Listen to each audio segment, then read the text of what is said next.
I'm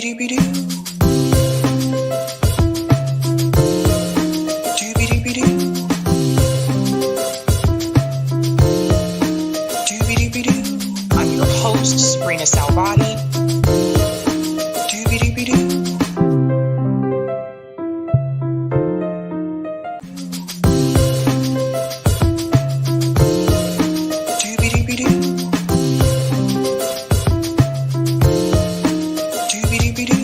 I'm your host, sabrinasalvati.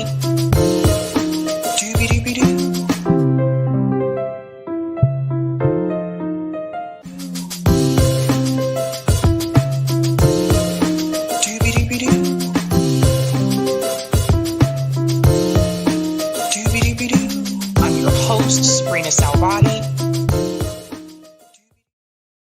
All right. Happy Sunday, ladies and gentlemen. Welcome to Sabs podcast. I'm your host, Sabrina Salvati. If you're new, I want to let you know that Sabs podcast is a part of Revolutionary Blackout Network. You can catch me there on Thursdays for the Sabby and JB show. And you can catch me here on Tuesday, Thursday, Friday, and every other Sunday. Although the last 2 Sundays I have gone live. There's a reason for that. I'll explain in a second. But shout out to everyone watching on YouTube, Rockfin, and Twitter. What is up, fam? So yeah, I am live today because I did not go live on Friday. For those who are not aware, I took Friday off because Thursday's show ran very late for me. And then I had call in after the show. So I was like, I'm taking Friday off. You know, I had other things come up too as well. But here I am. So that's why I'm live again today. Next Sunday, I will for sure be off, though. I do have a B-Day thing that I'm attending next Sunday. But welcome back, guys. I hope everything's great. I hope it's nice and sunny where you are. It's pouring here. So I decided to wear a little bit of yellow to give you a little bit of sunshine, or give me a little bit of sunshine. It was really nice yesterday, and today, right now, it is pouring. Crazy stuff. But welcome back, guys. We have so much to discuss. Shout out to you if you got a chance to see the Black Voters panel on Thursday. We are going to do another panel. I'm going to try to have different people on at this time around. So not this week, but hopefully pretty soon, I will have a second Black Voters panel, and we'll be talking about different issues. So definitely stay tuned for that. I've gotten a lot of positive feedback from you guys, as well as some critiques as well, things to improve for next time. So thank you so much for that. But overall, everyone has been saying, thanks for this. This is the kind of things that we need to see. And I wanted to do that because I wanted people to see that these focus groups that you see on corporate media, they're not representative of Black voters. Like, these are people that are handpicked that fit their narrative. So you need to hear different people and different perspectives. So I hope that that was really great for you. I also thought it was really cool that I was able to get people that supported different candidates. So it was people with different political ideologies supporting different candidates, different policy positions, etc. I thought that was good to see, because I really want people to know that Black voters are not a monolith. So people need to see that. But we are back, fam. Let's go ahead and give shout outs to people in the chat. Greetings, I know myself. Given their paranoia and lack of articulation in respective policies, DNC and cackling Kamala may choose Pistol Pete Buttigieg for VP rather than Shapiro. Interesting. Shout out to Miguel, says, peace. Greetings, Fashion City. Why doesn't Trump or Harris debate Jill Stein, who is also running for president of America? Because they both know they would lose the debate for president of America, period. I agree to that. There is a push on X, formerly known as Twitter, to pressure Kamala Harris to debate Jill Stein. I don't know if everyone's aware of that. I know some of you are not on X, but there has been, pushes for that. In fact, Jill Stein was trending for a little bit yesterday because of that. People are pushing her to try to debate Jill Stein, but well said there. Shout out to Bobby Battle for becoming a Sabby member. Let's give Bobby a big whoop, whoop. Yeah. Greetings, S. Jera. Smash the like button. I'm like number 32. Go ahead and hit that like, guys. Greetings, New York Varsity. There are going to be compliments and critiques, Ari, the panel, but I speak for everyone here that it is super necessary. Black people are not a monolith. Exactly. Greetings, Lawrence says, free Palestine. Shout out to Nick. Harris, Stein, RFK Jr., Trump, and Chase should all be on the debate stage. I agree. Because I think if American voters got a chance to see what their other options were, I think we could see some different results. Like, seriously, I think we would see different results. Greetings. Hannah G says, love Sunday show. Thank you. Shout out to CBC voters, says, happy Sunday, Sabby Sabs. Greetings and thank you for this, Mark Pugsley. Sab, I was thinking about a similarity between DEI and imperialism. In each class, the imperialist uses an elite class that have sold out their own people. Interesting take there, Mark. Shout out to Patrick, says, sup, nerds. Greetings, ACAB, says, hello, everyone. Shout out to Randy, says, good afternoon, Sabby. Greetings, Eric, says, hey, yo, here we go. Shout out to Red, says, hello, Sabby. Greeting, Octavia, says, Sabby for president. I don't think so. I think I'm better at what I do. Shout out to Jimmy, says, hi. Greetings, Stella. This happens on Rumble also. Rumble many times doesn't show Sabby Sab show live. Rumble is a mess. I had the Rumble app on my phone, but I deleted it because it was so annoying. If I'm trying to watch a video on Rumble, it would just like freeze, or it would never start where I need the video to start. Like I would try to let me just scroll ahead a little bit here and it would go all the way back to the beginning. I think they need to work on their app. Because I haven't watched Rumble on the computer, but I definitely think the app does need some work. Greetings, Delta Rook, says, Sabby Sabs, those guns. That's right. What's up? Greetings, Juan Juan, like a duck. The election has been so boring since Biden dropped out. Interesting. You think so? If you're going to screw us, at least give us a show. That is interesting. Greetings, Aunt Shawnee TV. Hi, Sister Sabrina. I'm back. I was just watching one of your videos with Nina Turner in it. I have truly missed a lot while I was away. Yeah, now this election season, like so much is happening in such a short period of time. Like sometimes it's hard to keep up with it, to be honest. And greetings, Bill. Bobby says, doobie doobie doo. Shout out to Cloudness. Good afternoon, Sabby and everyone. Happy Sunday fun day. Salute to you and God bless. Greetings, Matthew. Sabby for Queen of America. She can appoint whom she wishes for prez. Oh man, could you imagine, huh? Things would be very different. Shout out to Roger Meadows for the super chat. When you don't have the numbers, then find the leverage. All right. And greetings to Transmission GGB. Hi, Sabby from Scotland, where it's still one of the safest places in the UK as a race war is in full swing.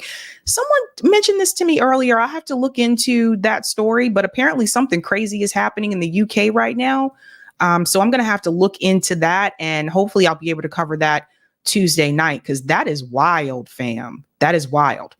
Okay, let's go ahead and get into it. Let's go ahead and give a shout out to Sabby patrons. Thank you guys so much for your support. Really appreciate you. If you're interested in being a Sabby patron, I have 5 categories here. Ultimate Sabby Sabs. There's also Sabinators. Did I say Sabby Sabs? Sorry. Ultimate Sabinators. There's Sabsters as well. And of course, there are Sabbies. I kind of said my own name there earlier. That was weird. And there are members as well.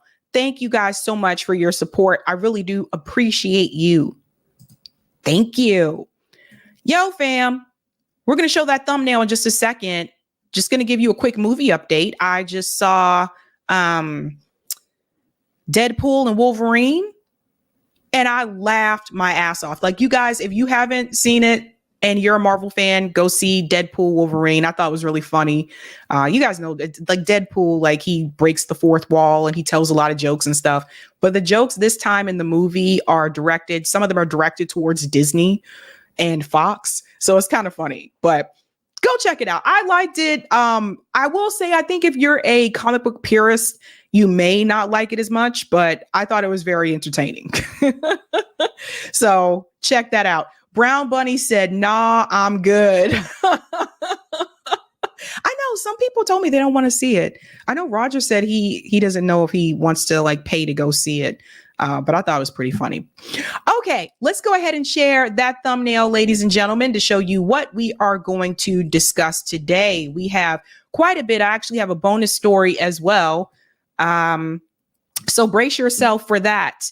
Tonight, we are discussing Cenk Uygur defends Josh Shapiro. That's Josh Shapiro there in the picture behind him. He is one of the contenders for Kamala Harris's VP slot. We're going to get into why it is problematic that someone who considers themselves to be a progressive and someone that started Justice Democrats with Kyle Kalinske, why he is defending Josh Shapiro. We're going to get into all that because there's a number of issues with Josh Shapiro, and it's not just the Gaza issue.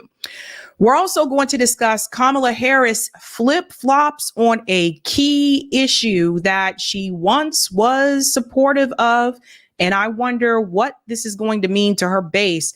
By the way, she still does not have a policy platform on her website.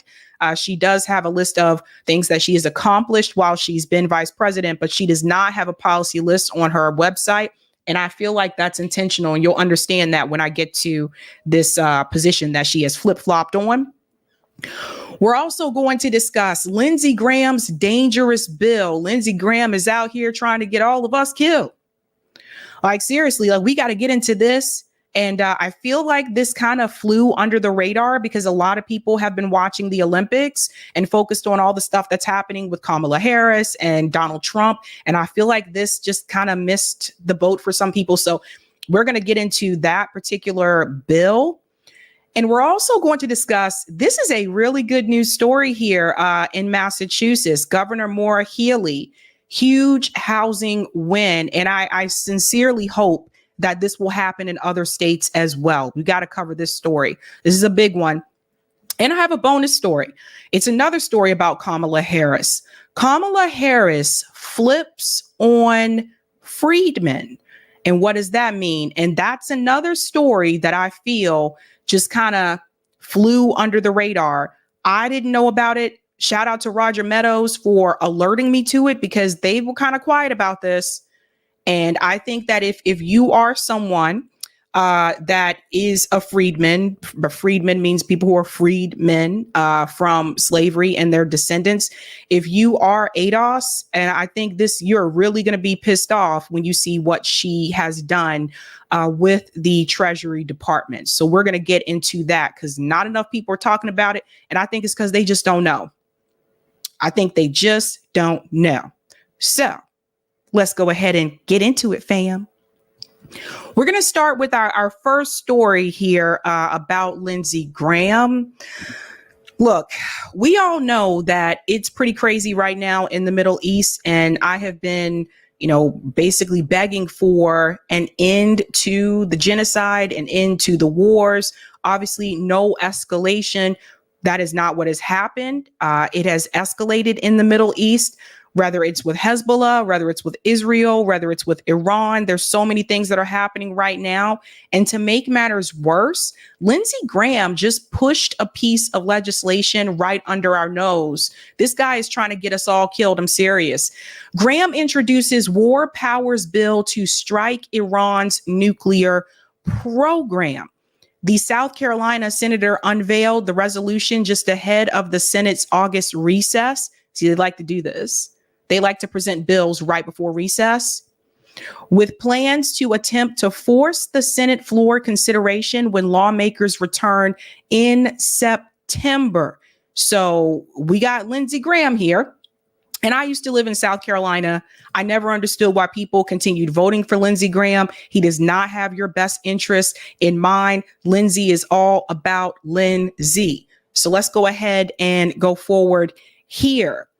Senator Lindsey Graham introduced a war powers resolution on Wednesday aimed at pushing the U.S. to take action to curb Iran's expanding nuclear program.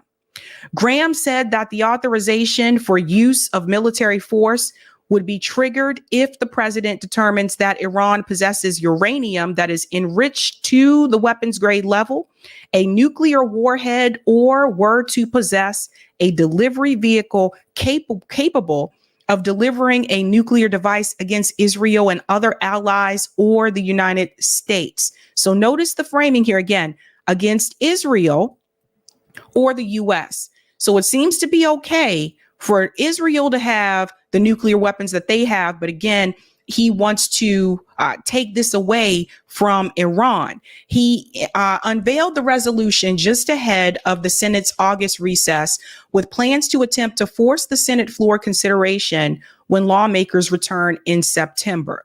I just read the Director of National Intelligence report regarding the status of Iran nuclear program, and I would urge every member of the House and the Senate to read it. Iran will keep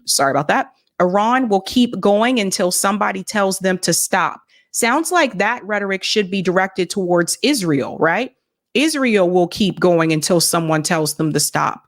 Israel has been the aggressor for the longest time. And so it's like, some of these politicians, they are trying to take Israel's crimes and to put them onto other countries and other groups of people, whether it's Iran, whether it's the Palestinians in Gaza. It's insane when you think about it. No accountability for Israel whatsoever, but they want to go after other countries.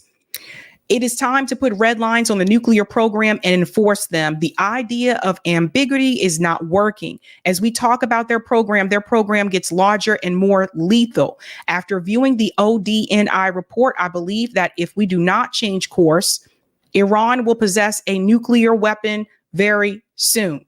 So let's get to that video, because here is the speech here. It is time to end the charade that the world is playing when it comes to Hamas, Hezbollah, and Iran. They're one and the same. So I will be proposing legislation, a resolution, a sense of the Senate resolution I introduced today, that says that any escalation by Hezbollah against Israel that leads to a major confrontation should be viewed as an attack carried out and executed by Iran. So does everybody see what's happening here? So now Lindsey Graham is trying to blame Iran for any attack that Hezbollah does. Now, why is he trying to do this? Because Lindsey Graham wants us to go to war with Iran. He has been wanting this for quite some time. I'm going to show you a clip from 9 years ago where he said that he feared Iran more than ISIS. This is just crazy, you guys. He is a warmonger. He has been as long as I've known. He is just itching to go to war. And it seems, again, he's another politician that wants to go after other countries, but Israel can do whatever they want to do. Israel has a right to defend theirself, according to Lindsey Graham, but Iran doesn't. Hezbollah doesn't. Gaza doesn't. The West Bank doesn't. And this is a recurring problem. Now, of course, he's in the back pocket of AIPAC as well, along with other politicians. So you have to understand that so you know where he is coming from. I've been saying this for quite some time, that somebody needs to run against Lindsey Graham, and Lindsey Graham's seat needs to go. This is a senator. Right. So the Senate seats are much longer than the House seats. House members are up for re-election every 2 years. Senators, I believe, it's every 6 years. So the next time that Lindsey Graham is up for re-election, somebody needs to run against him, and it needs to be someone strong, and they need to run on ending the wars. And that is how you are going to get Lindsey Graham out of office. I cannot say this enough, people. Everyone needs to wake up. Okay, because Jamie Harrison was never going to beat Lindsey Graham. He's just as corporate, just as corrupt. He's now the chairman of the DNC. That tells you where he fit. They basically awarded him, oh, you ran against Lindsey Graham, we're going to give you the chairman seat for the DNC. That was his prize. So in order to beat Lindsey Graham, as someone who has lived in South Carolina, I graduated from college in South Carolina. I worked in South Carolina for a couple of years before I moved to Massachusetts. As someone who has lived in South Carolina, the person that challenges Lindsey Graham needs to run on being anti-war. You need to win over the anti-war constituents in South Carolina. I don't know what else to tell you. You can't run against him and run on, oh, I want to, we need to get rid of Lindsey Graham because the Republican Party is racist. Whether that's true or not, whether you believe that or not, the voters in South Carolina are not going to come out for you based on that. The way you get him out is you run on being anti-war and you call out his corruption. That's how you get him out. Let's go on. During the Cuban Missile Crisis, President Kennedy rightly indicated that an attack emanating from Cuba against the United States would be an attack emanating from the Soviet Union. We would hold the Soviet Union liable for any attack coming from Cuba because Cuba was a proxy of the Soviet Union. That same doctrine, in my view, applies to Iran. What should the target list include? Where's mine? Not only should Israel hold Iran accountable for any escalation by Hezbollah, the United States should do the same. What should the target list include? It should include those facilities most vital to the funding of terrorism. It should include refineries.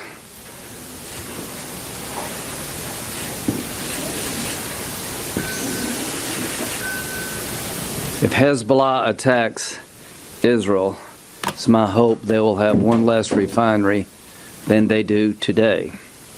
It is time to hit the Ayatollah in the pocketbook. His oil refineries are the lifeblood of his regime. Without those refineries, they would not be able to fund terrorism. So I am going to ask the body to take up this resolution in September and see where the Senate is on the idea that Iran and Hezbollah are the same. They are not the same. So let me just make something very clear here. So let me get this straight, ladies and gentlemen. So Israel can continue to beat people, to punch Iran, to punch Lebanon, to punch Gaza, to punch the West Bank. Nobody is calling for accountability for Israel in the Senate. And maybe a little bit with Bernie Sanders, but even Bernie's like, they have a right to defend themselves. So fall all the way back. Okay, Bern, fall back. But the reality is, this is absolutely ridiculous. That's like, let's paint the scenario, okay? Let's say you and your best friend have a disagreement, okay? Let's say your best friend what's a good one? Let's say that your best friend lied to you and told you that they were going to pick up your car and take it to the shop for you because you couldn't because you were at work. Let's just go with this, okay? Now, you get home only to find that your car is still sitting in the driveway. So your best friend never came to pick up your car and take it to the shop.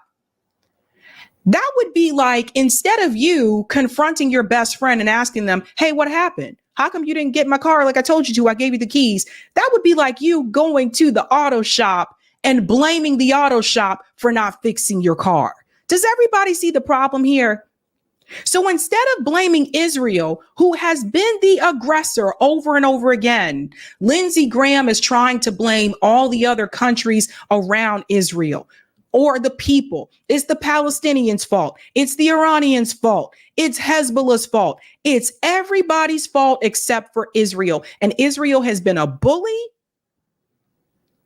on the playground for decades. And they have continued to punch Lebanon, Syria, Gaza, West Bank, recently trying to throw shots at Iran. And finally, somebody decides to punch them back. And instead of holding Israel accountable, Lindsey Graham wants to punish all the people that Israel has been bullying for all these years. The United States is going to crumble if we continue to stand beside Israel. Israel is not doing well. Their economy is failing. Look up the numbers, okay? There's a number of airlines that have already said they are not going to fly people to Israel. Without the tourism, what does Israel really have to help their economy? So if the U.S. government continues to stand by Israel, we're going to fall with them. And I don't know about you guys, but I'm not trying to go down on that ship because of Israel. I'm not trying to let Netanyahu take all of us down because we have no dog in this fight. We have nothing to do with this. And that's exactly what Lindsey Graham's trying to do. He's willing to, we will crumble. We will crumble so that Israel can succeed. Isn't this crazy? Without Iran, Hezbollah has no money, they have no technology, no weapons to wage war against Israel. I just read the Director of National Intelligence report regarding the status of the Iran nuclear program. It was unnerving, and I would urge every member of the House and the Senate to read it. The advancements made by the Iranian regime regarding weapons-grade plutonium is unnerving. Their ability to enrich to weapons grade is now a matter of weeks, not months. Their ability to weaponize the material has advanced, and it is now time for Congress to lend their voice to the proper response.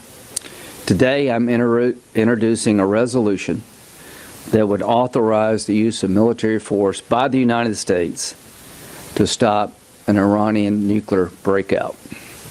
So here we go, folks. What did I tell you? They want to send American troops to fight with Iran. This is what Lindsey Graham wants. This is what he's wanted for quite a long time. There have already been a number of ships that have been reported, American ships heading to the Middle East. They're not going there to hang out. They're sending American soldiers to the Middle East to go kill brown people, to go kill Palestinians, Iranians, Syrians, Lebanese. This is insane. This is why, and some people said I'm being too Sabby. You're going too far by telling people to get out the military. The hell I ain't. Get out. Leave the military. You do not need to have our government have you go over there and fight their damn wars. So you got a chance to get out of the military. I say this as someone who comes from a military family. All of my family members that were military, they're all retired now.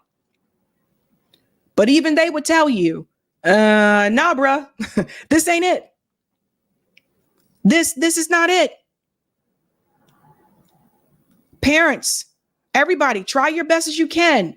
Tell younger people in your lives, whether they're your kids, now they ain't always going to listen to you, but whether they're your kids, your family members, strongly advise them against joining the military. It's not worth it.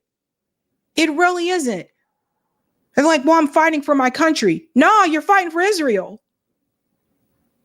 That's what they're willing to send American soldiers over to the Middle East to help Israel. This is insane. Like they're willing for you to, they don't care. It's like, if you die, so what? As long as Israel gets to live. This is crazy. Now, I told you it was coming. I told you, I said, watch, they're going to start sending American troopers over there because the IDF is one thing, but it's not enough for them. Obviously, they haven't been weeding out Hamas. They killed one of the Hamas leaders and he was in Iran, which is also another issue when we talk about following directions for war. Obviously, they were not supposed to strike in Iran, but that hasn't stopped them. Nobody is holding Israel accountable. And now they want to send your brother, your son, your daughter, your sister, your friend to go fight their bloodthirsty wars. This is insane.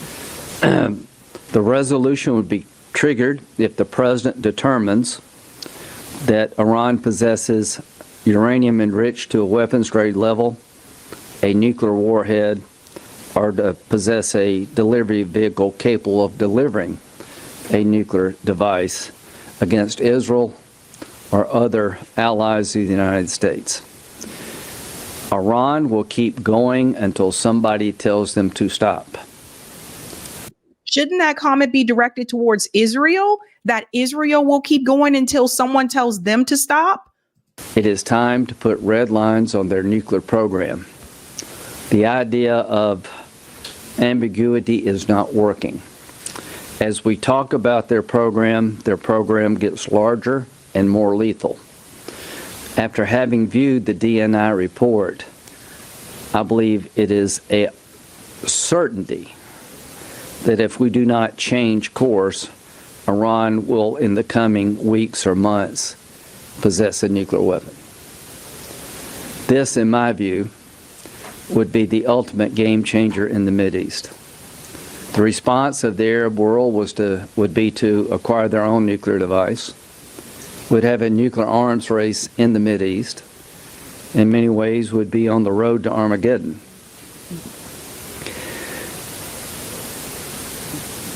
Hania, the negotiator for Hamas, is not a moderate. There were no moderate Nazis, and there are no moderate members of Hamas. Are there moderate members of the IDF? No. There are no moderate members of the IDF. None. But what are you talking about?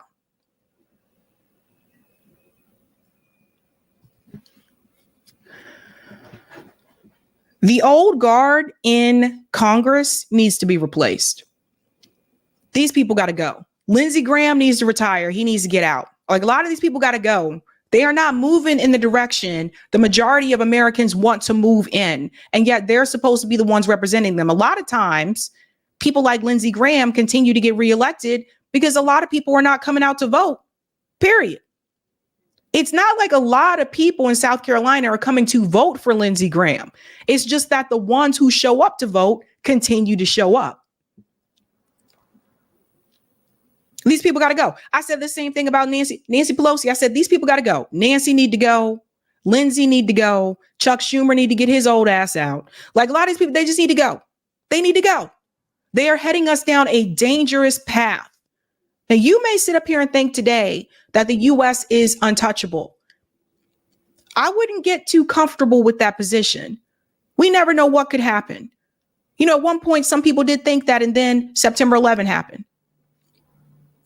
So while we sit in our little bubble, and I strongly encourage you, if you have the opportunity to live abroad, go live abroad. So you can see how other countries live, and you can see how the imperialism has affected some of these countries. You can see how the sanctions from the US government has affected some of these countries. So if you have the opportunity to go live somewhere, like, for example, Nico's living in Brazil, you have the opportunity to go visit some of these other countries that have been affected by US sanctions. I highly recommend that you do that so that you can see what has really become of those countries because of our government. And it's because of people like Lindsey Graham. And it's because of organizations like AIPAC. And it's because of all of these lobbyists. And that is who our politicians work for. They're supposed to work for the people, but they work for the lobbyists. So I would like to see a movement happen in this country to get corporate money out of electoral politics. We tried the whole Justice Democrats movement where people were trying to get progressives to go change the Democratic Party. Obviously, it didn't work out the way that we thought it would. And that's because the party is still corporate. The party is controlled by big money interests. So you can send those people into shark infested waters. But are they going to get out alive? And so here we are. So nothing is going to change in DC as long as corporate money controls the politicians. This is why Occupy Wall Street, something like that movement, was so incredibly important. That's our enemy. Our enemy is not your neighbor. It's not your coworker. Although I know, some of us may have some issues with some coworkers. I understand. But ultimately, it's not that. It's Wall Street. All these corporations. When you saw all these people lose their homes, who was bailed out? Not the people who lost their homes. It was Wall Street. That's the enemy. We'll let him go on for a little bit more here. He knew what the organization was about, and I hold him responsible, as Israel did, for the attack of October the 7th. He was killed in Iran. Why was he in Iran? He was in Iran to pay homage to the new president of Iran, a so-called moderate. So now he is focusing on the killing of one of the Hamas leaders. He is focusing on the fact that he was in Iran to celebrate the new president of Iran. So that means he deserves to die? Instead of focusing on the fact that Israel attacked him in Iran, which is definitely a no-go. Definitely a no-go. But that's what he wants to focus on. We can't continue to be fooled by this. He's been itching to do this for quite some time. Here's a video from 9 years ago. Lindsey Graham on NBC. Yes, Lindsey Graham on NBC. 9 years ago. He's been waiting for this. Listen. Who's our enemy? ISIL's our enemy. Iran is our enemy. The senior leadership of Saudi Arabia told, yes, Iran is our enemy. They're a cold-blooded, cruel regime that's killed American soldiers in Iraq and Afghanistan. They're the leading state sponsor of terrorism. They've destabilized the region. They're building ICBMs. They've tried to create a nuclear program, not a peaceful nuclear power plant. I would say Israel destabilized the region when they decided to remove Palestinians from their home and make them refugees, sending them to other countries in the area, putting them in an open air prison, occupying them, oppressing them, taking their homes in the West Bank. I would say it was Israel that destabilized the region. But go ahead. Enemy of us. They're an evil regime. The president and the foreign minister are moderates masquerading as trying to be moderates when they're not. This is not a moderate regime. If they get more money, Chuck, from sanction relief, what would they do with it? Build schools and hospitals? No, they would advance their religious cause. They're the root cause of this problem in the Mideast as much as ISIL. All right. I fear them more than I fear ISIL. I fear Iran. You fear Iran more than ISIS. Absolutely. It's not even close. And Iran with a nuclear weapon is the nightmare for us, Israel, the entire region. Sunni Arab states will get a nuclear weapon of their own. You'll have a nuclear arms race in the Mideast. And the Iranians, their regime, cannot be trusted. And at the end of the day, Congress should approve any deal between us and Iran. And I believe there's growing bipartisan support that sanctions should not be lifted unless... So you hear that? That sanctions should not be lifted. That was 9 years ago. And second of all, I want to add this point when he talks about if they were to get money, imagine what they do with that money. Would they take it and build schools? No, they would use it to advance their religious cause. Well, we have plenty of money here in the United States. What do we do with it? Are we building schools? We're not even fixing the schools that are falling apart. We have under-resourced schools in this country. Are we doing those things? No. Who are we to tell another country what to do with their money and we can't even figure out what to do with ours? Keep an eye on this. Come September, that will be brought to the Senate floor. It always happens. They try to, sneak these bills in when we're distracted with something else, whether it's the Olympics, which a lot of people are watching right now. I am not. Or the Super Bowl. Anything that takes our attention away from what they're trying to present. Let's go to some of the comments here in the chat. All right. Thank you for the super chat, Lawrence. Was discussing YouTube problem in chat. Stream often starts while people are left waiting until they refresh. It just happened once again. Yeah, that happens to me sometimes too when I'm waiting for someone to go live and I have to refresh it. Otherwise it doesn't start. I don't know. That's a YouTube issue. Thank you, Roger. Shout out to Be Easy, that dude, for letting me know about it. That's right. Boop, boop. We're going to get to that story next.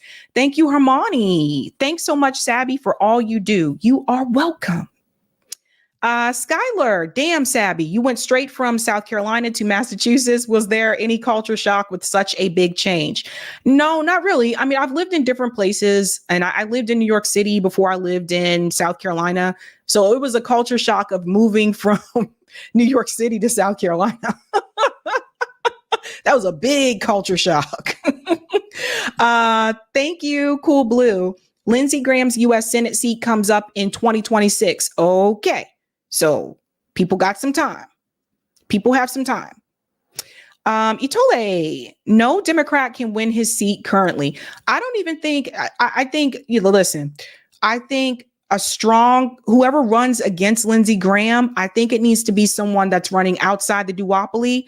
I think they need to run either as an independent. I would even push like someone from the Green Party to run against him or whatever, but it needs to be someone with name recognition, and they need to have a strong platform, and they need to run on ending the wars. And I think that's how you get Lindsey Graham out.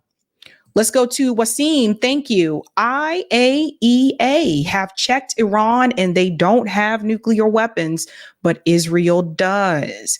If they have nuclear weapons, why is the USA headed there? So Lindsey is a huge liar. You know what else is interesting too about that? This takes me back to the lie that we were told here in the US that Saddam Hussein had weapons of mass destruction. So here we go again, right? Thank you for this one as well, Wasim. So they are willing to defend a country that encourages IDF to R-word on Palestinian detainees. Yeah, they are, because they don't see the Palestinian people as human either. They won't tell you that. They won't say that in the public, but they don't see them that way either. Blarg, thank you for being a member for 3 months. Love you, Sabby. Really appreciate your work. Keep it up. Free Palestine. Thank you. Is that the dragon from Mario Brothers? That looks like the dragon that, And thank you, Cynical. The U.S. doesn't care about its citizens. If it did, they wouldn't force us to fight just to get free healthcare and education. They'll destroy us first. I hear you. I totally hear you coming from that perspective. Okay. If you haven't had a chance to do so, folks, go ahead and smash that like button. Thank you. If you're new, don't forget to like, sub, and share. And we're moving on to our next story here, comrades. This is a bonus story. So, shout out to Be Easy and Roger Meadows for sending me this, because somehow I missed it. But that doesn't mean I'm not going to cover it. You know, now that Kamala Harris is running for president yet again, remember she ran in 2020, but now that she is taking that spot from Joe Biden and he is not seeking re-election, there's something I need to bring to your attention that happened last year that I don't think a lot of people know about. You see, apparently, Kamala Harris decided to add other groups to the Freedman Bank. For those who are not aware, I'll break this down very quickly. She's going to explain this a little bit as well. The Freedman Bank, it was created for freedmen, those who are free, were freed from slavery, those who are ADOS and like their descendants, obviously American descendants of slavery. That's what the Freedmen's Bank was created for. There's a reason why it's freedmen and not Black People Bank, right? So apparently last year, she decided to collaborate with the U.S. Department of Treasury and make changes to the Freedmen's Bank. Don't have to believe me. Here's her speech here, and then I'm going to show you the text to highlight some of the changes that have been made. And I think if you are freedmen, I think you're not going to be happy about this if you didn't know about it. Here we go. So Freedmen's Savings Bank was founded by the United States Congress in 1865. It was a bank unlike any other our nation had known. Freedmen's Bank was established to serve Black Americans newly freed from slavery. So notice once again, she tells you exactly what the bank was established for. So here is Kamala Harris openly admitting she knows who this bank was for. Let's go on. To help them build wealth and to build a better future. At Freedman's, to open a savings account, you just needed 5 cents, which, as I've calculated, is about $1 today. In the years after its founding, tens of thousands of Black families opened an account at Freedman's. They saved up to buy a farm, to build a home, to open a business. Even school children saved their pocket money to deposit it in this institution. And then 9 years later, after the bank first opened its doors, because of an economic downturn and because of the organized assault on the project of reconstruction, Freedman's bank was forced to close. Over 60,000 people lost their savings. Now, Freedman's bank was guided by a vision. The vision of an economy that works for all Americans and includes all Americans. Let me pause. So you see what she's doing? Notice how includes all Americans. So this is something I do want to point out. A lot of times people bring up Black Wall Street, the burnings of Black Wall Streets. There are several different Black Wall Streets at that time. But a lot of times people bring that up as another example when freedmen lost their wealth in this country. But that's not the only example. This is another example here, the Freedmen's Bank, where all those people lost their wealth. So just keep that in mind. The vision of a nation in which all people have access to the financial resources they need to succeed, to thrive, and to determine their own future. Truly at the heart of that bank was the concept of self-determination. Over a century and a half later, in communities across our nation, that vision remains unrealized.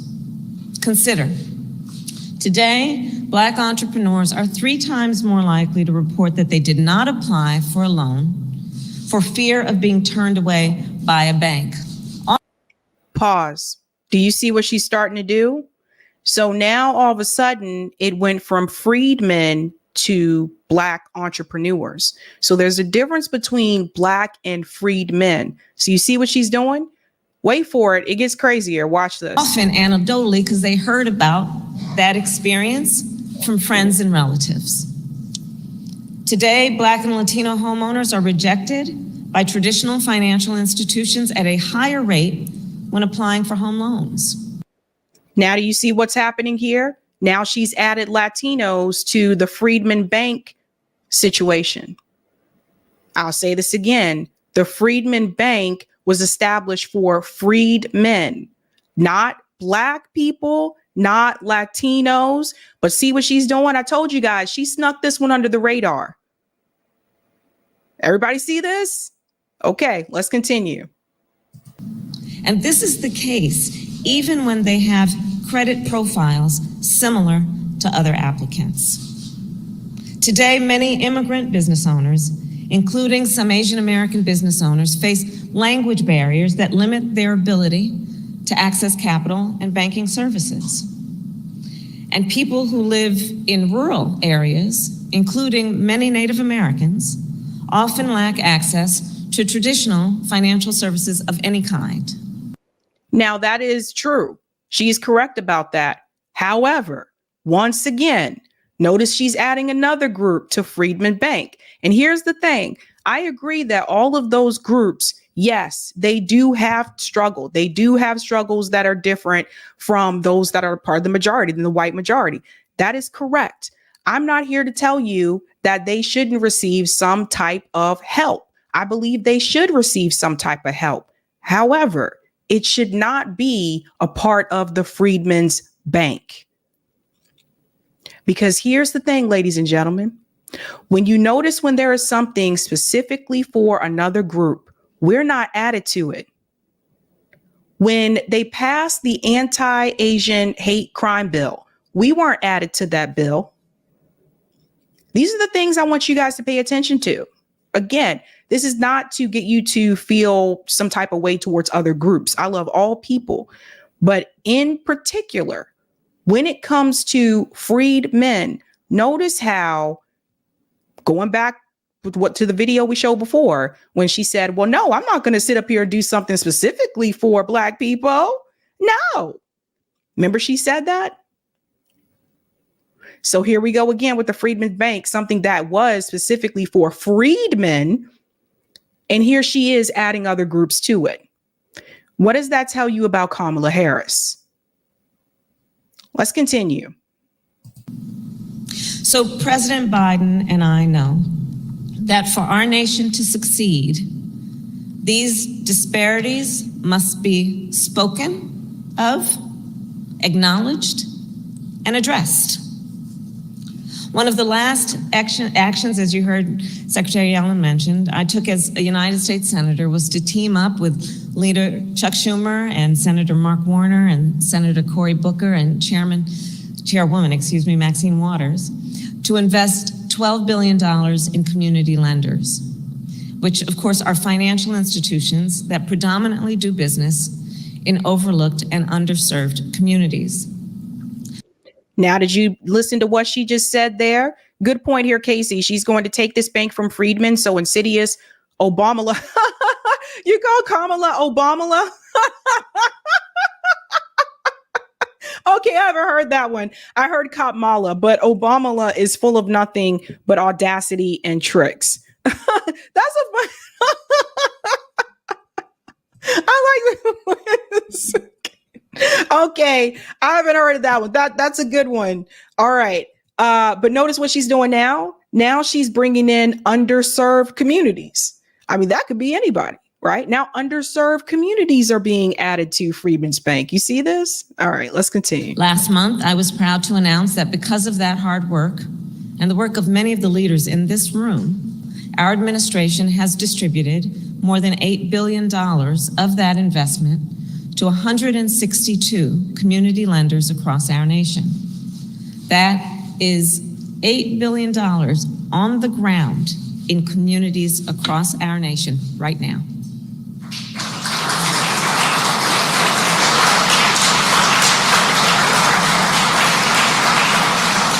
And I'll share with you some of the examples. In North Dakota, Native American Bank lent $10 million to help fund an opioid addiction treatment facility on tribal lands.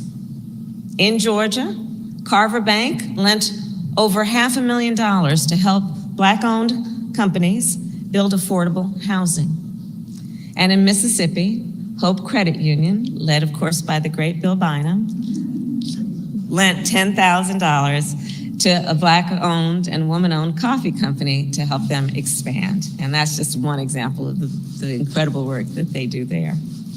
Since taking office, then I will tell you, I have traveled our nation and spoken with small business owners who have received funds from community lenders. And I have seen what it means in terms of acknowledging, recognizing, and then feeding their ambition and aspiration and creativity. This is another one. Thank you, Be Easy, for saying that as well. Black owned doesn't mean Freedman. See, you guys, we got to pay attention to the vocabulary that's being used. Both in terms of their own aptitude and capacity, but also because they are in the best position to understand the needs and the capacity of their communities. And I've seen how they use that capital to hire people from the community, to open a new storefront on the main street, how they buy inventory from local businesses. The whole community benefits in one way or another, economically, not to mention psychically, from their presence. And at the same time, I have also seen how the great need for capital still remains in our country, meaning how much more work we still have yet to do. You know, I hope and know that everyone here does get the opportunity to travel our country.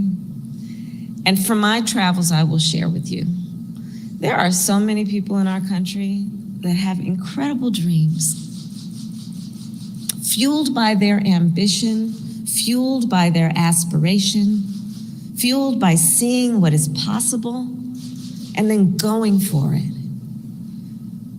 But far too many still lack the resources and the support to make those dreams a reality. And what ends up happening then is these entrepreneurs cannot access capital to start a business. So do you see how now this is all about being an entrepreneur and starting a business, which, by the way, everyone does not want to be an entrepreneur? Everyone does not want to, go into that field. And it's not for everyone. Let's be honest. Do you think that entrepreneurship is for everyone? Because I don't think it's for everyone, right? So you see what she's trying to do here, right? Okay. Let's look at some of the text here, because I just want to show you a couple of things. We're going to pull up this. Look, they've already changed, even in the title. This is the same event. Again, this is last year. Vice President Harris announces new efforts to expand capital access. Here we go with that word access again. And contracting opportunities for minority-owned and underserved businesses at the Freedman Bank Forum. So now a bank that was established and created for freedmen now is including all minorities and underserved businesses.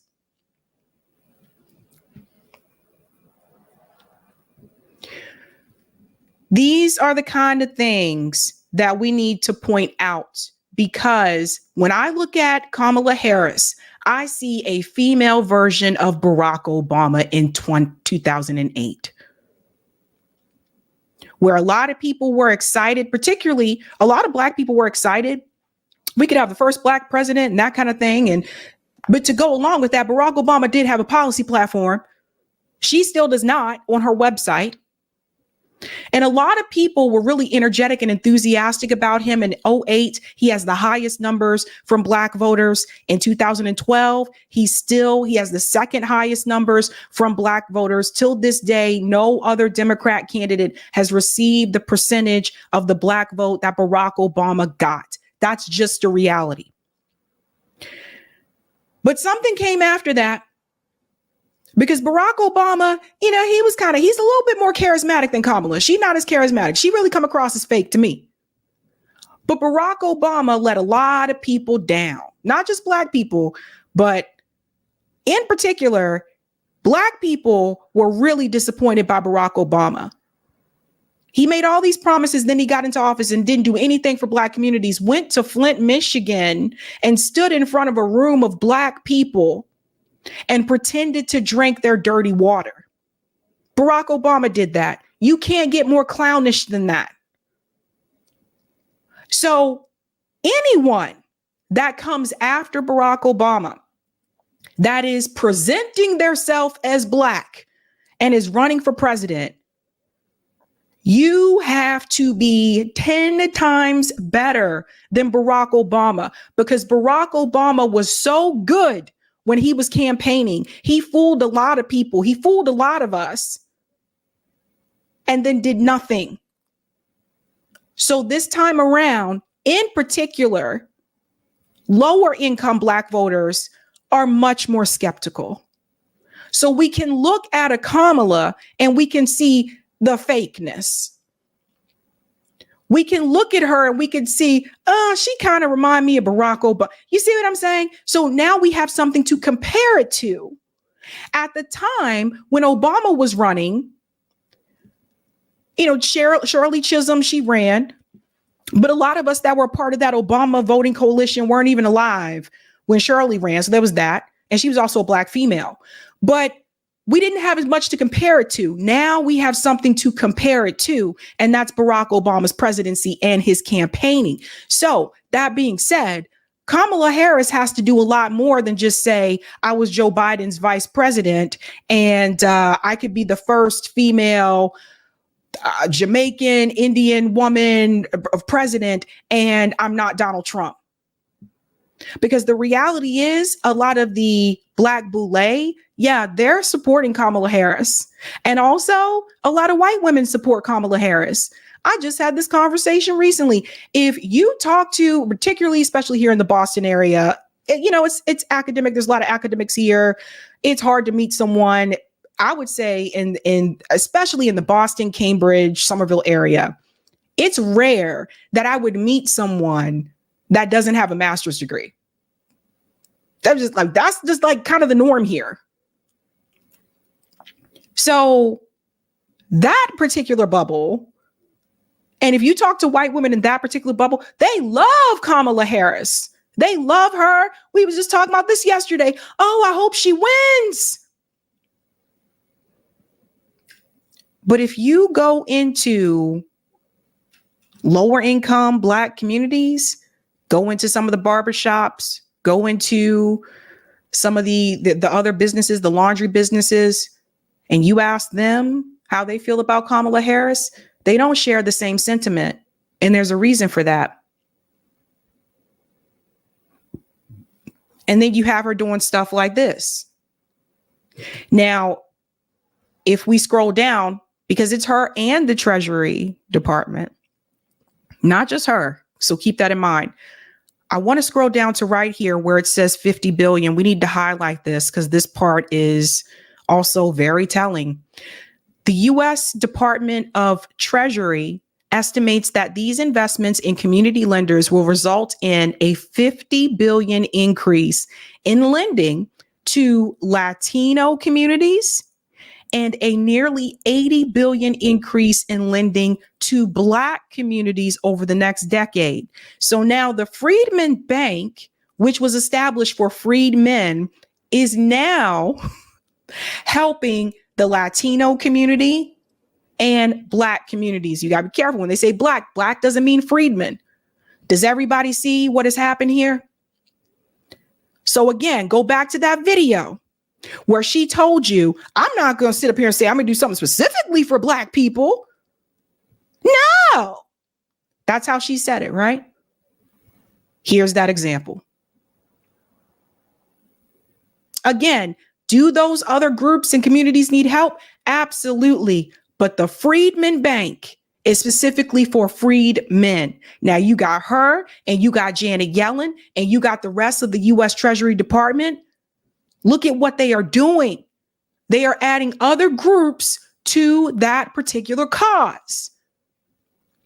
So this is why I push back a lot of times when people say, well, people of color. No. Because people of color, we're not all the same. We're not all in the same spot. Let's go on. There's another part I want to highlight here. We scroll down. Look at this. It's all in writing, folks. Now, Black and Latino entrepreneurs are starting new businesses at faster. You see this? Guys, I've showed you multiple times. Again, we are at the bottom. We are at the very bottom when you look at wealth in this country. All right. Now, this portion here, let's scroll down. There's another one I want to highlight for you as well. This part right here. These new capital announcements follow recent announcements across the U.S. government to support equal opportunity and equitable access to capital, investment, and quality jobs in the president's Investing in America agenda. These include, and we're going to go to this part right about here. See, it's all in the wording. Providing opportunities to easily increase lending to underserved businesses. You see what I mean? So you see how we went from freedmen to underserved to Latino community to Black instead of freedmen. These are the kind of things we need to pay attention to. Here we are again, awarding energy innovators in underserved communities. That's a lot of people. You know, so again, something that was taken away from freed men. Look at this part right here. Let me highlight this so you can see it. The Department of Energy's Inclusive Energy Innovation Prize, which supports clean energy innovation efforts in underserved communities, made $1.5 million in awards to winning teams in Alaska, Louisiana, New York, Oregon, Puerto Rico, and Washington this year. Puerto Rico. Puerto Ricans are not freed men.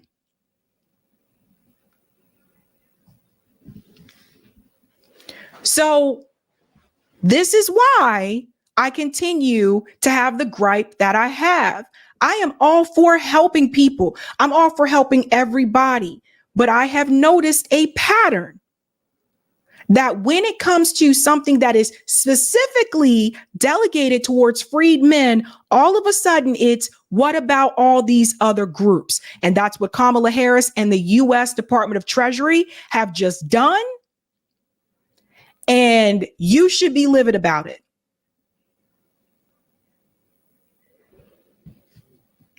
I tell you, you got to watch them. You have got to watch them. Okay. Let's go to the comment on Rockfin.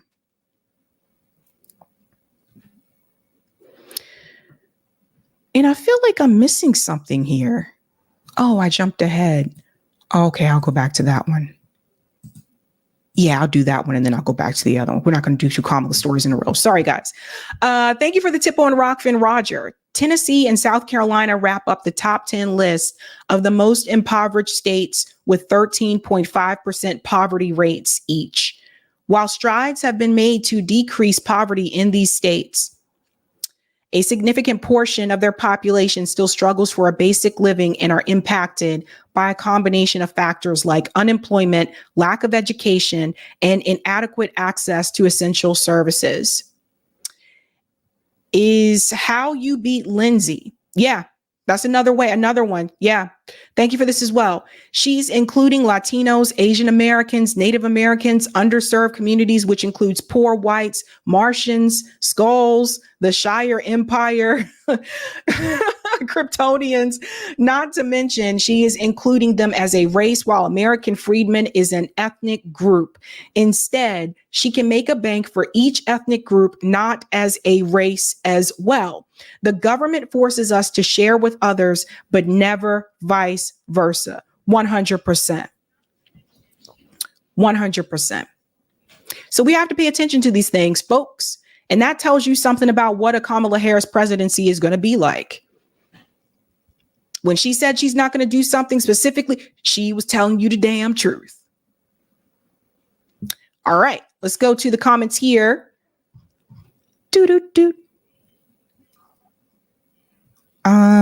Where are we? Oh, okay, we saw Bobby. Sorry about that, guys. I saw that one. Yeah, it totally says literally in the name. It's literally Freedman in the name. And she's added all these other people as Freedman. Boy, I tell you. Thank you, Wasim. There is a reason why I don't follow TYT, talk a good game about Palestine and student protesters, but yet support a senator that is pro-AIPAC and anti-First Amendment. Yikes. We'll get to that story. Thomas says Obama La Iden. Thank you, Vegas. So she acknowledges the origin of the Freedmen's Bank, but has no problem trivializing the struggles those people endured by including other groups. Sickening, and I won't vote for her or Trump. Yeah, that's a good point. And shout out to Vegas Dev for the training day picture there. We were talking about training day last Sunday. That was a racket, let me tell you. Thank you, NK. A lot of times white women count as a minority and get in on that money. That's a good point as well, because women, right? Shout out to Jasmine, who's been a member for 8 months. Obama pretending to drink Flint's water disgusts me to this day. Also, did you see Meg performing at a Kamala rally? The crowd was practically dead. Yeah, that was her trying to appeal to younger voters. A lot of younger people like Meg Thee Stallion. I like some of her songs, that kind of thing. I actually just saw her recently at Boston Common. Meg Thee Stallion was not Boston Common, Boston Calling. Meg Thee Stallion performed there. She was one of the performers. But yeah, that was her trying to appeal to, yeah, I know it's funny because if you're going to complain about Amber Rose being at the Trump event, then why are you okay with Meg Thee Stallion shaking her booty cheeks or at a Kamala event? I don't know. A lot of hypocrisy. Thank you, PS. Read The Great Taking by David Webb. Don't trust banks. JB says, we lower income Black people do not like Kamala. Nope. I'm telling you, when they're talking about Black voters, they're mainly speaking to you. They're like these polls and they say Black voters. A lot of that is their older Black voters, boomer and up. But a lot of it is the Black boule. So the Black sororities, yeah, they may love Kamala. right? But that she's a part of that group. So just keep that in mind. Thank you, Baran. War with Iran will devastate global economy. Crude oil price is already 30% up. Someone needs to shut up Monday. Thank you for that. Well, it is Sunday, so we got to either have a funny story or a good news story. So we have a funny story. No, good news story. Is it good news? It's not funny. We have a good news story. We do have a good news story that I am excited about, ladies and gentlemen. Go ahead and smash the like if you haven't done so. If you're new, don't forget to like, sub, and share. Okay. Something really good happened here in Massachusetts, and I'm really excited about it, and I hope this spreads to other states. So this has to deal with housing, in particular, home equity. Now, something has been established here, has been written into law that is going to protect people, particularly those if they lose their home. But before we get into the good news there with this law that Governor Healey has signed, I want to start off with, what does equity in a home even mean? So we're going to jump into this video here from Chris Crone. He breaks this down very well, and I love it when people use whiteboards. I love it. I love it. I love it. Draw me a picture. Paint a happy little cloud. Give me a happy tree. Let's Bob Ross this damn thing. Here we go. What is equity in a home? This house has a value of $100,000, but I moved into it 15 years ago, and I've been paying my mortgage, and the principal's getting paid down. And now after 15 years, I owe $75,000 on the house. So it has a value today of 100,000. I owe 75. And if this is my meter of 0, 25, 50% paid off, 75, or 100%. Take a look at this. Right now, I have a gap of what I owe is 75 and what it's worth is 100, and there's a gap right there of $25,000. It also has to be 25%. I've got a 25% equity position in this house. Now, let's say that I live in the house longer. And I just want to interrupt here. Obviously, I don't know about you guys, but I don't know any house that's $100,000. But anyway, let's go on. And I receive a little inheritance, and I decide that I pay my house down to $30,000. How much equity do I have? Well, I owe $30,000. It's worth $100,000. So guess what? There's an equity position here of $70,000. Equity is the difference between what you owe and what it's worth. And that's also what you use to calculate your net worth. So for example, if all I owned was this asset and nothing else, and someone said, well, what are you worth? Well, I don't know, my job, I make $40,000 a year. Cool, but what are you worth? Well, I'm worth $70,000. How'd you arrive at that? Well, my house is worth $100,000. I owe $30,000 on it. I have $70,000 of equity, and that also translates into my net worth. Pause. So again, remember, this is assuming that you don't have any other outstanding debt. So no medical debt, no student loan debt. I mean, everybody I know had student loans, that type of thing. So your net worth is what you own minus what you owe, right? So he would have a net worth of $70,000, again, assuming he has no other outstanding debt. So here's where this applies to real estate investing that I absolutely love. Let's say that we were treasure hunting in the market, because this is the way I use that term equity in all my videos. And let's say that I found a home that I was able to purchase for $200,000. And let's say that it had a value of $300,000. If I can buy it for $200 and it's worth $300, then how much equity is there? $100,000, okay? And because the moment I buy it for $200,000, I'm worth that much more money. If I were to sell it in the market for $300,000, other than some costs and seller costs and this and that, there's roughly how much money that I would get? $100,000.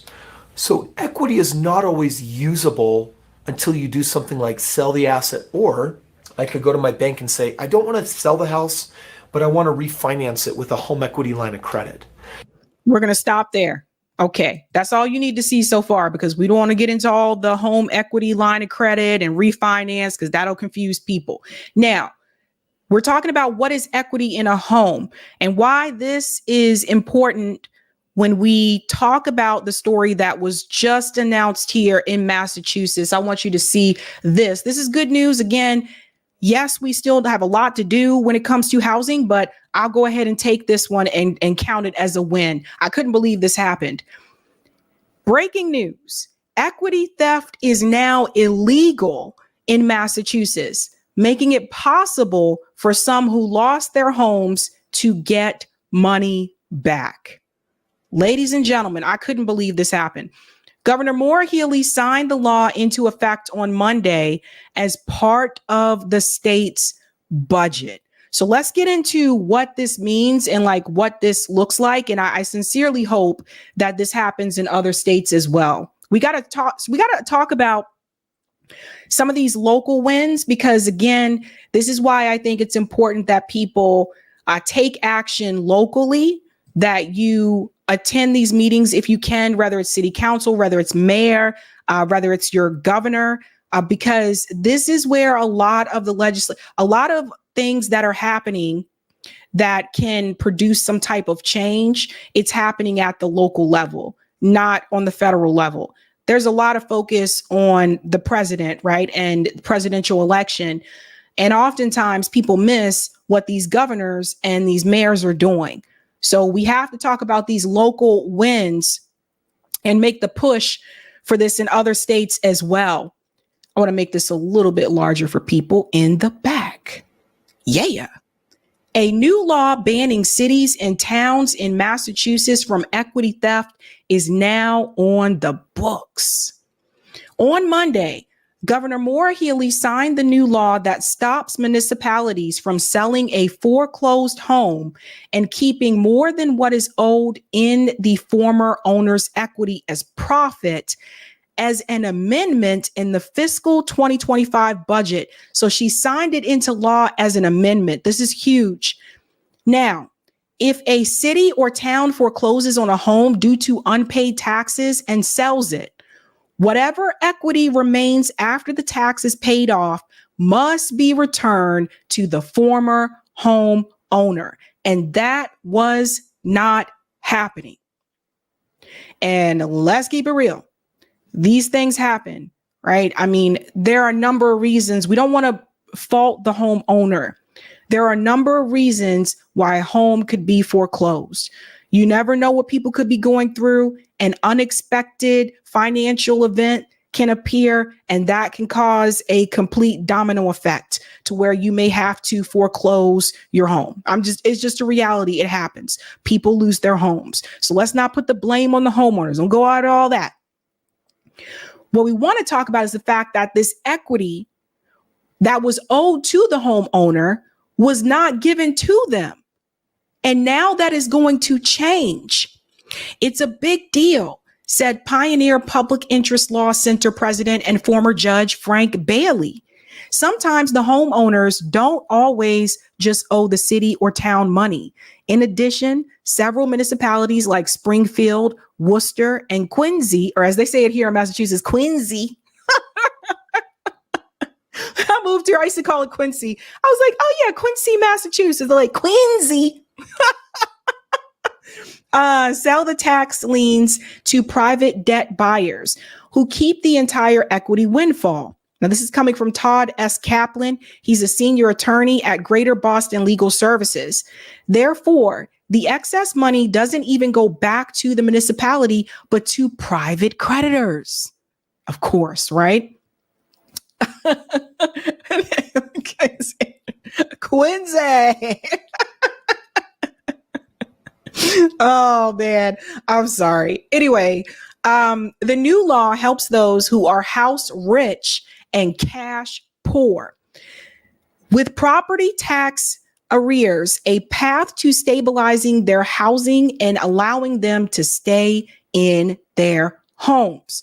Now, This is big because I'm thinking about some of these companies like BlackRock that have been known to kind of just slide in and buy up these homes. They did that heavily during the '08 housing crisis. And I'm like, yeah, man, we have to fight back against, we have to fight back against these corporations that come in and they just take up these homes away from these people. So this is not a problem for people who have money. It's a problem for people scraping by who can lose their entire home and all their life savings. With so many people's wealth tied up in their homes, and up until now, they were at risk of losing everything. The state legislation lowers the interest rate on tax arrears from 16% to 8%, allows for waiving all interest, increases longer tax repayment options or plans from 5 to 10 years, and reduces the down payment needed for a repayment plan from 25% to 10%. Each municipality now has the option to offer more flexible repayment plans, but is not required to. The bill is very good. We think it's the most advanced bill passed in the country. You guys hear this? The most advanced bill passed in the country. Now, I'm giving big props to Massachusetts because a lot of times things happen here first. A lot of times we just seem to be the test out state. I don't know why, but it just happens. It goes on to say the law could also apply to people who lost their equity up to 3 years ago. Bailey said cases are being trialed. Cases are being trialed in other states where similar laws are enacted, including class action suits against cities and towns that took property and didn't return the net equity to the homeowners. The statute of limitations on the loss of equity is about 3 years. Now, as you can imagine, not everyone approves. Massachusetts Municipal Association Executive Director Adam Chapdelaine said in a statement that cities and towns are prepared to comply with the new law regarding the foreclosure process. However, he said that local leaders and the Massachusetts Municipal Association are extremely concerned about the portion of the law that makes the Supreme Court decision retroactive to 2 years before its ruling. This punishes cities and towns and will put taxpayers on the hook for those who don't pay. So you see what I'm saying? Now they're trying to blame it on taxpayers. He goes on to say, cities and towns rely on property tax revenue to provide local services, and local officials have long committed to allowing residents to be flexible when they face difficult times. Well, if money is an issue, Mr. Dude, maybe you should talk to Maura Healey and also Mayor Wu, and maybe you should convince them to stop giving money to Israel.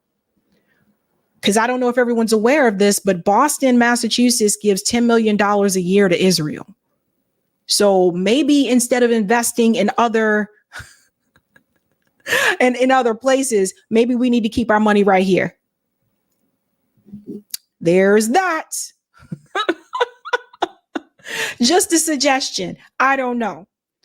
And it goes on to say here, other states also allow this practice. About 12 states in the U.S. allow this practice according to specific legal foundation. So there's more information about that here. And it also said the fight began in May 2023. Supreme Court unanimously ruled that Tyler versus Hennepin County, that equity theft was unconstitutional because it denied just compensation to a home owner. And I want to give a shout out for that because I think this is huge. We need more good news, and I'm happy. I'm happy this is happening, and I'm like, yeah, man, let's do the damn thing. Great job there. I'm not a fan of Maura Healey. She is corporate. And she's very much in the back pocket of corporations as well. But I'll give credit where credit's due for this again. Like, she's not the one who pushed it, but she signed it into law. So I'm glad that happened. And hopefully this spreads to other states as well. Yeah. Okay. Let's go to the comments. Thank you, Avenge the Ancestor. Hello, Queen Sabby. You're looking good today. Oh, thank you. Thank you, Wasim. On Barack's points regarding oil going up, attacking Iran, where else will they have to get oil? Russia and Venezuela. That's right. I told you we need to move away from that. This is why we need to move away from oil. Thank you, Jenna. Whiteboards are remarkable. Yes, they are. I love the whiteboards. Thank you, Baron. My last comment was someone should shut up Lindsey Graham. Auto-corrected, changed it. Thank you. Hugh, a little good news helps. Yeah. And All One Same says, thank you, Sabby, for the good news. You are welcome, fam. There's also a website called goodnews.com. Just FYI, guys, if you ever feel a pick me up, there's a site called goodnews.com, which is pretty cool. Yeah. All right. Let's move on to our next story here. This one is also about Kamala Harris. Jesus Christ. Yeah. So I am curious to hear how some of the progressive activists are going to feel about Kamala Harris flip-flopping on a key position that I think speaks volumes about what her administration would be about. If you have not heard this yet, ladies and gentlemen, it has been reported that Kamala Harris's presidency will no longer try to seek a fracking ban. I will say this again. Kamala Harris campaign has stated that if she is elected to office, she will no longer support a ban on fracking. I kid you not. This is a reversal. Let's get into this clip here. But tonight, there's also a reversal from the vice president. In 2019, then a candidate in the Democratic presidential primary, the California senator vouched for a ban on fracking. There's no question I'm in favor of banning fracking. So, yeah. And this is something I've taken on in California. I have a history of working on this issue. So that was 2019. Where she made it very clear that she supported banning fracking. All right, now fracking allows for the underground development of natural gas and oil. It is a big deal in many parts of Pennsylvania. And as thehill.com now notes, and News Nation has confirmed, the Harris campaign is now saying Vice President Harris no longer, as you heard there in 2019, supports a ban, a full reversal. Pause. Now, everybody see what's happening here, right? So all the people that are online and are saying that Mehdi Hassan too, all these people saying Kamala Harris is progressive. I told you she was not progressive. The litmus test is Medicare for all, which she flipped on that too. We'll show you that in a second, right? That's the litmus test. She doesn't even support that. Now she is reversing her support for banning fracking. Now, one of the key so-called accomplishments that the Biden administration has been touting across the board is the massive climate legislation that Biden signed, that the Biden-Harris administration signed. They're pushing this a lot. Now, I told you, even with that legislation, we can't applaud them for that because in that piece of legislation, they were given breaks to corporations as well. That's why Joe Manchin agreed to vote for it. That's why he approved it, because corporate interest was still receiving something. I told you again, it is rare that they pass legislation that doesn't have some type of corporate interest attached to it. That's important for people to pay attention to. Then on top of that, Joe Biden approved the Willow Project, more drilling, right? Which he said he would not approve any new drilling permits when he was running for president for 2020. Now you have Kamala Harris, who has taken Joe Biden's position, taken his spot for the 2024 race. Now she is reversing her support to ban fracking. Now, here's my question to all the climate activists out there, particularly the younger ones who have jumped on board this Kamala train. Are you going to hold Kamala Harris accountable for reversing her support to ban fracking? I said the same thing about Gaza. Yeah, she may not be as harsh as Biden was on Gaza, but she's saying the same thing, that Israel has a right to defend itself and we will continue to be unwavering in the support for Israel. She's saying the same thing. I told you then, are you going to hold Kamala Harris accountable for Gaza just like you did Joe Biden? Don't be fooled. And now we have climate. So let's say you were willing to give her a pass on that and say, oh, well, it was mainly under Biden, even though I would say she agrees with this as well. She's going to send weapons and money to Israel. She already gave her speech. She's letting you know right now. But let's say you gave her a pass on that. Are you going to give her a pass on this too? As they are going around the country telling people that they did this massive climate reform? Are you going to give her a pass on the fracking? Now, why would she switch her position on this?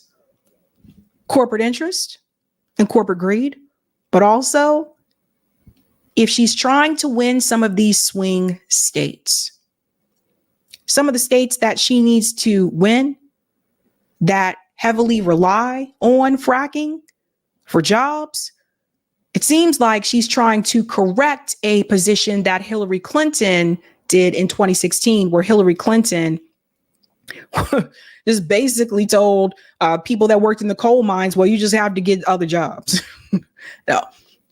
Hillary's response wasn't great, and then she ignored the Rust Belt after that. But Kamala Harris flipping on fracking is also not going to be great for her either, particularly with the more progressive younger voters that seem to be excited about her and got coconuts and everything all in the pictures. So what is the best way to handle this if you're trying to win those voters in those swing states? Instead of saying, no, I'm not going to ban fracking because I know you need your jobs, you offer an alternative.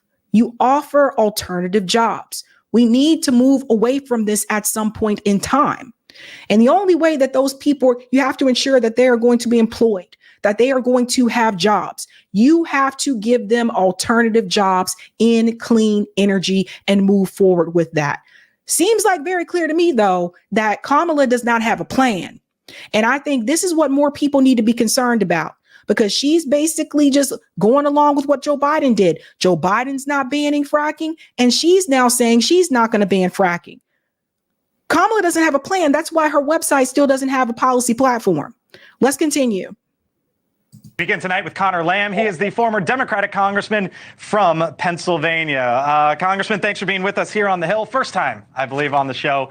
We appreciate it. All right, so Kamala, are you there, Congressman? Is that where you are? Or are we about to see more policy positions, more changes at the top of the ticket? Well, I think it's to her great credit that she made this announcement on fracking. The reality is that the world has changed a lot in the last 5 years since the earlier statement that you quoted. The Ukraine war in particular has really highlighted the need of the entire world to access natural gas from the U.S. The other thing is just prices. You know, what inflation has done to people's pocketbooks in Pennsylvania and all over the country, it kind of shines a light on the fact that we need to use all of our energy resources to keep people's electric bills low, to allow them to cool their houses here in the summer, heat them in the winter. And so she's doing the right thing. She's learned in time. And I think that's the sign of a good leader, in my opinion.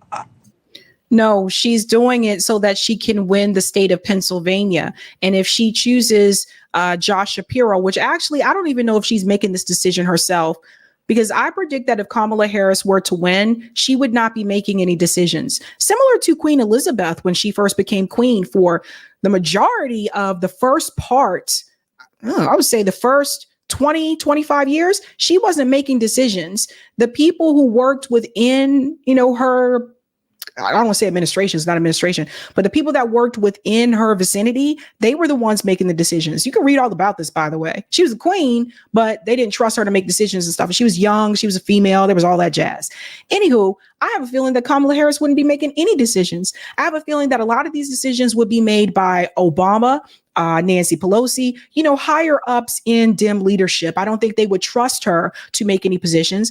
I definitely don't think they would trust her to make foreign policy decisions. Those would probably be made by Antony Blinken, people like Secretary Lloyd, like those people would be making those decisions. So I don't even think she's probably really making the decision about the vice president. I think someone else in Dem leadership would be making those decisions. But if she were to choose Josh Shapiro and she's also reversing the ban on fracking, then that would probably lock her in for Pennsylvania, unless Donald Trump is able to get the rural voters in Pennsylvania to come out and heavily support him the way that he did in 2016.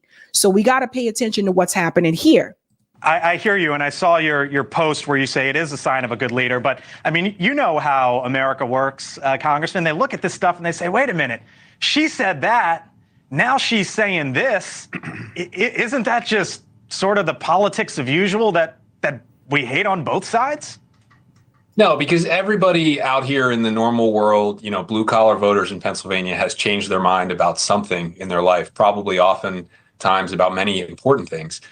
In this instance, Vice President Harris came out on her own and got ahead of it and explained what her position actually was. It wasn't like she was caught in a flip-flop or something like that on a debate stage. She's intentionally thinking about what her policies are now that she's the presumptive nominee for an entire country. Okay. And, you know, some of these people. I told you she doesn't have a plan because he just told you she's thinking about what her policies are. Like, I'm not stupid. I wasn't born yesterday. This is to help her try to win some of those swing states. Well, you can't please. If she didn't do this, she'd show up in Pennsylvania and they'd say, "Oh, look how out of touch she is. She hasn't changed her policy on fracking." So she's doing the right thing. Yeah. Just like Hillary Clinton. So do you guys see? I will say this. I think that this particular administration of the Kamala campaign that's working, I think they're probably looking at some of the mistakes that Hillary Clinton made in 2016, and they're trying not to repeat those same mistakes. Now, they would never tell you that. They would never tell you that, okay? They'll just tell you it's all Jill Stein's fault. John Fetterman did this in the primary race that you ran, right? He changed his position, so you know this well. Speaking of knowing well, you know Pennsylvania well. President Trump was up 3.5, give or take, on Joe Biden before the president stepped out. Polling now shows that he is up 2 on the vice president, Kamala Harris. Why is he winning Pennsylvania? And this number continues to change. I think Tuesday night, I'm going to do an update on the polls because I saw another poll that showed that she was leading in Pennsylvania. I saw another poll that showed that she was leading in all the swing states now, except for Georgia. So we'll have to do an update with all the polls again. But I do want to remind you something about this. When you see these numbers, remember, the polls are to encourage votes. The polls are supposed to encourage you to come out so that if you see that she's trailing behind Donald Trump and you don't want Trump, that would encourage you to come out and support her, right? Or if you see that it's kind of close, that would encourage you to come out and support, you know, either one of them to help that not be an issue. But that's really what polls are supposed to do. They're really there to encourage you to come out or tell you, this is done. I'm just going to stay home. This is a small sample of people that they polled. That's how polls work. So we don't really know what is going to happen. And this is something I think the Hillary campaign didn't really pay attention to in 2016. The polls were showing that she was in the lead, but as we got closer and closer to November, it became closer and closer with the polls. And then ultimately you see that Hillary Clinton did win the popular vote, but she didn't win the Electoral College. So just something to pay attention to. Well, he's been coming here for quite a long time since he was a candidate the first time. Also, the mood of the electorate, we all can sense it. People are dissatisfied. They remember the pre-COVID, pre-inflation days. And I think at this point are giving Trump too much credit for those days. But the reason you've seen Vice President Harris pick up numbers in the polls is a lot of people in Pennsylvania that voted for Trump don't like him. And they don't really want in their heart of hearts to vote for him again. And I really believe there's a window of time here where their mind is open, and you're seeing already in these poll numbers the idea that maybe I could vote for her, and they're going to listen to what she says on issues like natural gas and Social Security and other things that are important to Pennsylvanians. And if she seals the deal, she has a real opportunity in this state. There is the possibility that your governor on your side of the aisle, Josh Shapiro, is tapped potentially as the vice presidential pick. Should she do it? I think it'd be a great choice, but I would echo the same thing he has said, was it's a personal choice for her. And I don't think she wants to feel, backed into any one corner. I think she wants to get comfortable with who she's going to choose because of how important that job is. But I would think of it like this, when you get a cell phone call from an unknown number, a lot of times you don't answer it. If you get one from a number that's in your phone, you're going to answer it to find out what's going on. And Josh Shapiro is extremely well known in this state. It's like he's in people's phones. And when they hear him saying, our administration will never come after your job on the pipeline, they're going to believe it a little bit more. And I think it could be an advantage. So I'll get into the issues with Josh Shapiro and the Cenk Uygur story. I'll get into that because Josh Shapiro would be a big problem for Kamala Harris. It may help her win the state of Pennsylvania, but I think it's going to cause some issues, particularly with those that are pro-Palestinian and those that are anti-censorship and those that are against school vouchers. I'll get into that a little bit later. But even The Guardian reported on this as well. Kamala Harris will not ban fracking if she wins the White House, campaign says. Harris, who had previously urged the fracking ban, plans to highlight climate contrasts between Democrats and Republicans.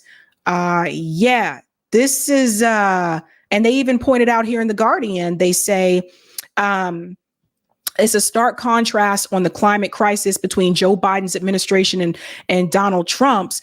This is crazy. Harris had previously, as a candidate for 2020 presidential nomination, vowed to ban fracking, as well as back a Green New Deal, a progressive resolution to shift the U.S. to 100% renewable energy, and new government dietary guidelines to encourage people to reduce their meat eating. So there's that. And it's just the flip-flopping and the flippity-flop. We've seen this before. She did this with Medicare for All. I want to remind you of the flippity-flop on this. Let's go down memory lane, folks. You don't have to go through the process of going through an insurance company, having them give you approval, going through the paperwork, all of the delay that may require. Who of us has not had that situation where you got to wait for approval and the doctor says, well, I don't know if your insurance company is going to cover this? Let's eliminate all of that. Let's move on. Exactly. We were together, yes. And you'll remember and roll the tape, please. Yeah, we can roll the tape. Well, you support the Bernie Sanders bill, which essentially gets rid of insurance. I support Medicare for All, but I really do need to clear up what happened on that stage. Okay. It was in the context of saying, let's get rid of all the bureaucracy. Let's get all of the ways. Oh, not the insurance companies. No, that's not what I meant. I know it was interpreted that way. If you watch the tape, I think you'll see that there are obviously many interpretations of what I said. Let's not be duped by a messaging campaign that has been waged for years by the insurance companies to have you into believing that you need to defend them. You need to defend yourself. Do you know what? 91% of the doctors are in Medicare. So the idea and the suggestion they're trying to make to you is really a false one. You will be able to have your doctor. 91% of them are in the Medicare system. Who here would abolish their private health insurance in favor of a government-run plan? Yes. All right. And see, Kamala raised her hand there. Everybody remember that? Mm-hmm. So you saw the hand up by Kamala Harris, but then she sort of clarified that response this morning on Morning Joe. Do you believe that private insurance should be eliminated in this country? No. You don't? But you raised your hand last night. But the question was, would you give up your private insurance for that option? And I said yes. Oh, I think you heard it differently than others then. Probably. The role of private insurance, are you limiting that to something like cosmetic insurance? Or what is the exact role of private insurance? To cover what is not otherwise covered. So that includes what?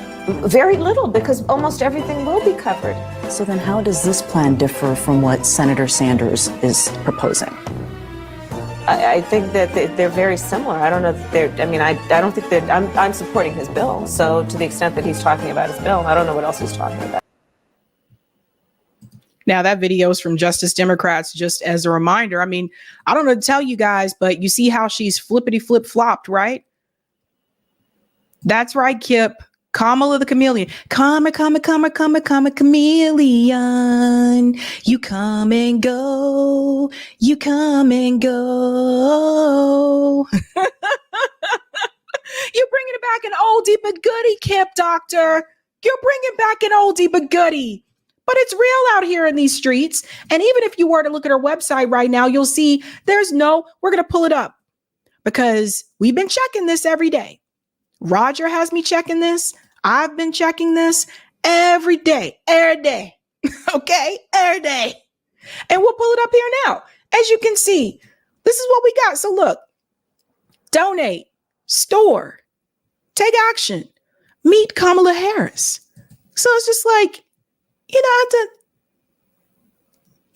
So now she has this thing, meet Kamala Harris as vice president. These are all the things that she did and what the Biden Harris administration achieved. But Kamala Harris still does not have a platform. This is just a history of what she did as California Attorney General. Like, where is the policy, hon?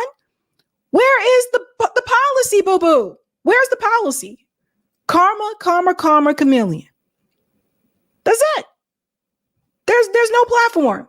And I saw a number of people just jump on board and say, yay, Kamala. Like, what are you voting for? I'm voting for her because she's a woman. I'm voting for her because I want the first black woman, first Jamaican, Indian woman, da-da-da. People just running on vibes, boo. People just on vibes. And I thought more people would have learned from Barack Obama. And here we are. Let's go to some comments here. Thank you, Baron. Russia and North Korea stated they will help Iran if U.S. attacks. I believe that. Pakistan promised to make nukes available to Iran should she need it. Thank you, Jay. Our people are in a spell just like with Obama. Isn't it crazy? It's just weird. Bill Bobby says, frack flopper. Thank you, Michael. Kamala should thank Vishnu Rump doesn't have Karl Rove running his campaign. She would have been swift boated a long time ago. Miguel says Kamala's policies snap, cackle, and frack. Thank you, Penny. How are lithium/cobalt mining and explosive toxic EV batteries clean? Blowing up Nord Stream, bombs, jet fuel in Hawaii. Aquifers. Yeah, I know, man, but a lot of people are falling for it. Let's go for the comment on Rockfin. Karma, karma, karma, karma, karma, chameleon. You come and go. Now the song's stuck in my head. Thank you for the tip, Roger. Sabby just checked Cam's website. Found something new regarding policy. It says, meet Vice President Kamala Harris. I went to it. It mentions policies, but those are policies that she was involved in, not a policy platform that will take us into the future or even address the policies I put out. This is true. You come and go. Every day is like survival. Sorry. It's stuck. Quick announcement, guys, and we'll get to our final story. We are hosting a back-to-school barbecue. We are donating school supplies to kids in the Roxbury neighborhood of Boston. Yes, this is going to be Sunday, August 18th, 12 p.m. Eastern at the Bruce C. Bowling Municipal Building. First floor lobby, 2300 Washington Street, Roxbury. And again, we are giving away school supplies. We're donating those. And we're also going to have a barbecue for everyone there. So far, we have reached $465. The goal is $3,000. Actually, that might be a little adventurous, that goal. But the goal is $3,000. Please help out, guys, if you can. This is one of the things that I do quite often. For people wondering, like, well, Sabby, what do you do? Yeah, this is what I mean. Like, when I talk about like what we do locally, like we do mutual aid. So a lot of us, those of us over at RBN, this is what we do. We do mutual aid. We saw what the Black Panthers did and how they helped their community, and we strive to help as well. So we do mutual aid. We also get involved in local politics. And this is where I think you guys are really going to see a difference and where you can implement some type of change. So when we have events and we do mutual aid, I actually see those things go directly to the people because I'm there and the people are there. I'm not voting for a politician and hoping that they help the people.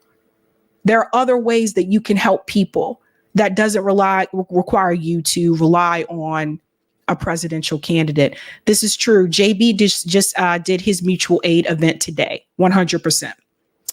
And this is before the storm, because I think there's a storm in Florida. So he did it earlier today. They did a mutual aid event there. So yeah, these are one of the things that we tend to do. So if you can help, thank you so much. And we're moving on to our final story, folks. Let's go to part 2 for Type VNC. Eric. Thank you for the super chat, Unemployed Scholar. Being for environment also means saying no to Pepsi, Nestle, and multinational mining / logging companies, in addition to opposing fracking. Yeah. And it's tricky too, because Nestle doesn't just make like the Nestle iced tea. They own other companies as well. That's the thing about, that's what's tricky about it. Pepsi also owns other companies as well. So just one of the things that you got to watch out for. Okay, guys, if you haven't had a chance to do so, smash that like button. Thank you. And we're moving on to the final story, ladies and gentlemen. So-called progressive Cenk Uygur, who was one of the co-founders of Justice Democrats, which their big thing was to not take corporate money and to obviously support progressive policies and all of that jazz. And something that went along with that was to support the BDS movement. You can't be pro-Israel. You have to support the Palestinian movement. Those are some of the things that went along with what it means to be a Justice Democrat. He is now advocating for the support of Josh Shapiro to be Kamala Harris's VP. I'm going to explain to you why that is problematic. He tweeted this out, and God, people are not happy. Don't fall for the misinformation campaign. Josh Shapiro is the progressive choice for VP. Now, let's go ahead and debunk something here. No, you cannot be progressive and support the state of Israel. You know, there are a number of people out there that say I'm progressive except Palestine. No, you cannot be progressive and be against self-determination for the Palestinian people. That doesn't make any damn sense. That means you're pro-occupation. That means you're pro-oppression, but you're progressive. So this kind of thing is just making the round. So this is Cenk Uygur again, trying to be a complete, utter clown. He's just going where the money goes. Say whatever you want about me, but I've been consistent on this position. So there's that. Now, he spoke about this, that he really firmly believes that Josh Shapiro is the progressive choice for Kamala Harris. I'm going to explain to you why that is not the case. But first, listen to him yourself. Here we go. Josh Shapiro is the governor of Pennsylvania. I just wrote an op-ed in Newsweek about why I think he should be the VP pick. It's not to say that there aren't any other people that are good. Tim Walz is a fantastic governor out of Minnesota. I'd be very happy with either one of those picks. But I like Shapiro because he's challenged corporations and corporate power before, and not a lot of people know about it, and that's part of what was driving me crazy, and I wanted to basically set the record straight. Jordan Ewell, one of our hosts here, is going to push back and disagree with me here after I lay out my case a little bit. So real quick, let me tell you things you might not know about Governor Shapiro, and then we'll discuss. So I wrote, Wall Street banks make an intense amount of money by running the pension funds in many different states. They view the state employees who run those funds as suckers and charge exorbitant fees for mediocre results. Shapiro put an end to that when he was the chairman of the Montgomery County Board of Commissioners. He also took on predatory lenders when he was Attorney General of Pennsylvania. Those lenders were the subsidiary of an enormous private equity company, Warburg Pincus. So look, I want to pause there to say, guys, Walz, who has also done this in his own way in Minnesota, and Shapiro, who did it in Pennsylvania, are unicorns. This type of stuff never happens. It's there, obviously, happens 0% of the time in the Republican Party, but almost never in the Democratic Party. So when I saw his record throughout all these years, and actually, if you watch a lot of Young Turks clips throughout the years, you'll see me complimenting Josh Shapiro years ago, because I saw these things. So he's taken on an $82 billion private equity company and saying, I think you're predatory and you're ripping off the citizens of Pennsylvania, and I'm not going to stand for it. Usually Democrats never endanger their own corporate donors like that. Then you might pause. Okay, so because he did this thing, that tells you that he is progressive. Because there's a number of things that I'm going to point out to you that show that Josh Shapiro, not only is he not progressive, but he's an absolute asshole. There's going to be a number of things that I show you that shows you exactly how he feels about the Palestinian people, some of the things that he said, some of the things that he's tweeted,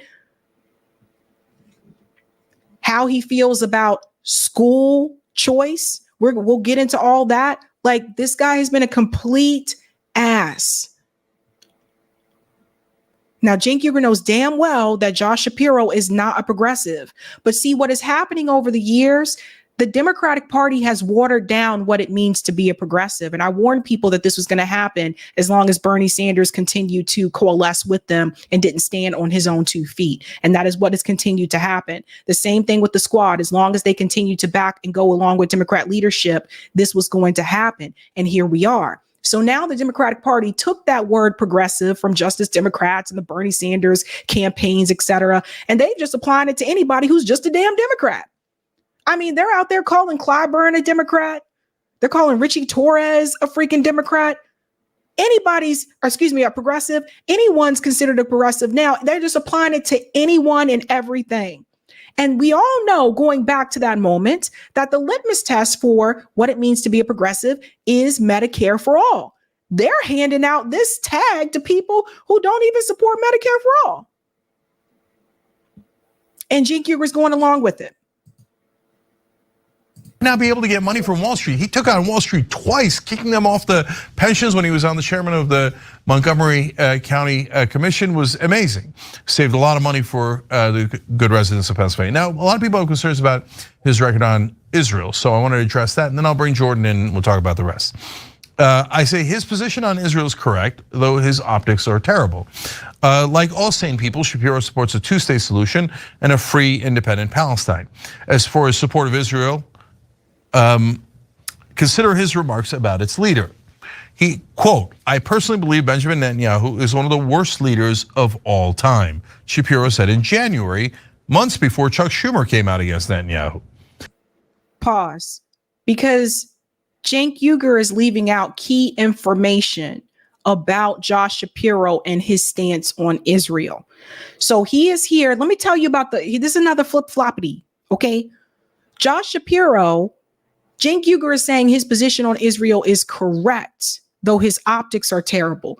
But I have shown you on this show where Cenk Uygur has debated people on Piers Morgan's show about Israel that had the same position as Josh Shapiro, and Cenk Uygur, argued them down. So who is Cenk Uygur at this point in time? And I'd be more than willing to have this conversation with Cenk Uygur, but he would not be willing to have this conversation with me.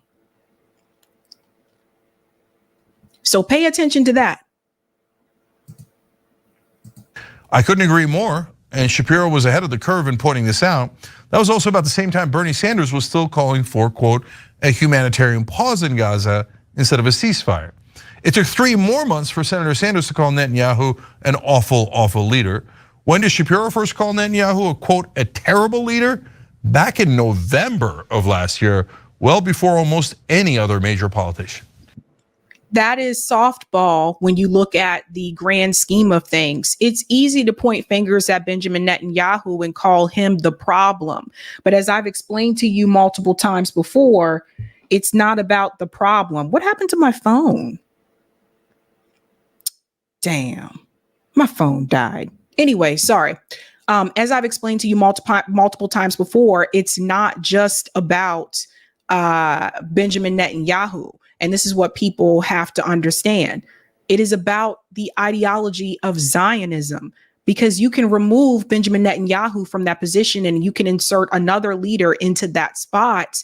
And as long as they are still pro-Zionist, these problems are going to continue. The Palestinian people will still be oppressed and will still be occupied. So this is what people have to understand. The easy thing to do is to say that Netanyahu has gone too far and he's a problem.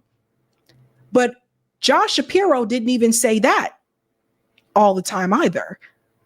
And Cenk Uygur is leaving that part out. He's omitting that. I'm going to show you actually not too long ago when he was praising Benjamin Netanyahu. So let's continue. So I've got more, but let me pause there. So Jordan, you tell me, what's wrong with this argument? I don't know if there's anything, well, I guess there's a couple ways of looking at it, right? So You frame this as the progressive choice. You think Shapiro is the progressive choice. But even in your setup and in that piece, you made one fleeting mention of walls. But in this setup here, you continually mention walls.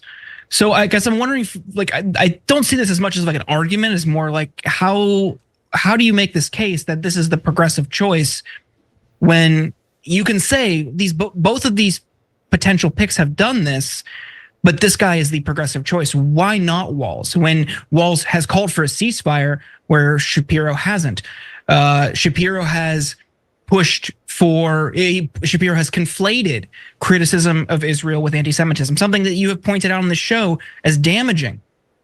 Let me pause here, and then we're going to go to the receipts, and we'll come back to this. So that part is very telling, ladies and gentlemen, that part right there. Yes, these are things that Cenk Uygur has called out on TYT, but he's also called it out on Piers Morgan's show. And now he's telling you the guy that's doing these same things is quote unquote progressive. Let me show you something Josh Shapiro tweeted, because tweets are a bitch. Okay. They're still around. The UN speech by Israeli Prime Minister Netanyahu was one of the finest fact-based speeches ever. RE Mideast peace. Peace must precede Palestinian state. He tweeted this September 23rd of 2011. All right. Now, some people say, well, people have changed their views, etc., yada, yada. But let's not sit up here and pretend like Josh Shapiro was always out there criticizing Benjamin Netanyahu. Because remember, Benjamin Netanyahu does not want a Palestinian state. He's been very firm about that. And Josh Shapiro was totally on board with that. Let's move forward. Here's the part that Cenk Uygur is also omitting that I think is the most damning part of all. Hello. Max Blumenthal called this out. Governor Josh Shapiro, Democrat AIPAC, volunteered to serve in the genocidal occupying Israeli army. Shapiro did not serve in the U.S. Army. He served apartheid Israel instead. Shapiro's Wikipedia page omits this disgusting fact, and the U.S. media is covering it up. So look at this, fam. Josh Shapiro seeks to downplay his time as IDF volunteer after college op-ed resurfaces. Let's go to this part here again, because Max comes with receipts. This is from the article. It says right here, learning to coexist on a tiny plot of land in the Middle East is the answer. Despite my skepticism as a Jew and a past volunteer in the Israeli army, I strongly hope and pray that this peace plan will be successful. Everybody see this? Volunteer in the Israeli army. Josh Shapiro volunteered to be a part of the IDF. Now, there are obviously, if you're born in Israel, you're Israeli, you have to sign up with the IDF, that kind of thing. But he was not there. He volunteered to go serve with the IDF. And this is the person that Cenk Uygur thinks is progressive. This is the person that Cenk Uygur thinks would be great for Kamala Harris. This is the progressive guy. It's not like he was forced to be a part of the IDF. He volunteered to be a part of the IDF. I didn't see Cenk Uygur mention that in his article for Newsweek. He didn't mention that at all. So that's a big one. That's probably one of the most damning ones, is this part right here. Volunteering for the IDF. I don't understand how Cenk Uygur could have left that out. So there's that. Okay. Then there's this. Some public education advocates are pushing against Josh Shapiro as Harris VP pick because he supports school vouchers. More than 24 groups published a letter asking Vice President Kamala Harris not to pick the Pennsylvania governor as a running mate because of his support for private school vouchers. And what did I tell you? I did a whole story about private school vouchers about 2 weeks ago, I believe. What did I tell you about the private school vouchers? It takes money away from public schools. I also told you that records will show you that the students that get those vouchers, that oftentimes they're worse off getting those vouchers than they were before. And also that it shows no academic increase or improvement by taking that school voucher. I am heavily against private school vouchers. I've been very vocal about that as someone that has worked in the education system. And Josh Shapiro has done that against people's wishes. How is this progressive? Why would you take, again, it takes money away from public schools. How is that progressive? It's not.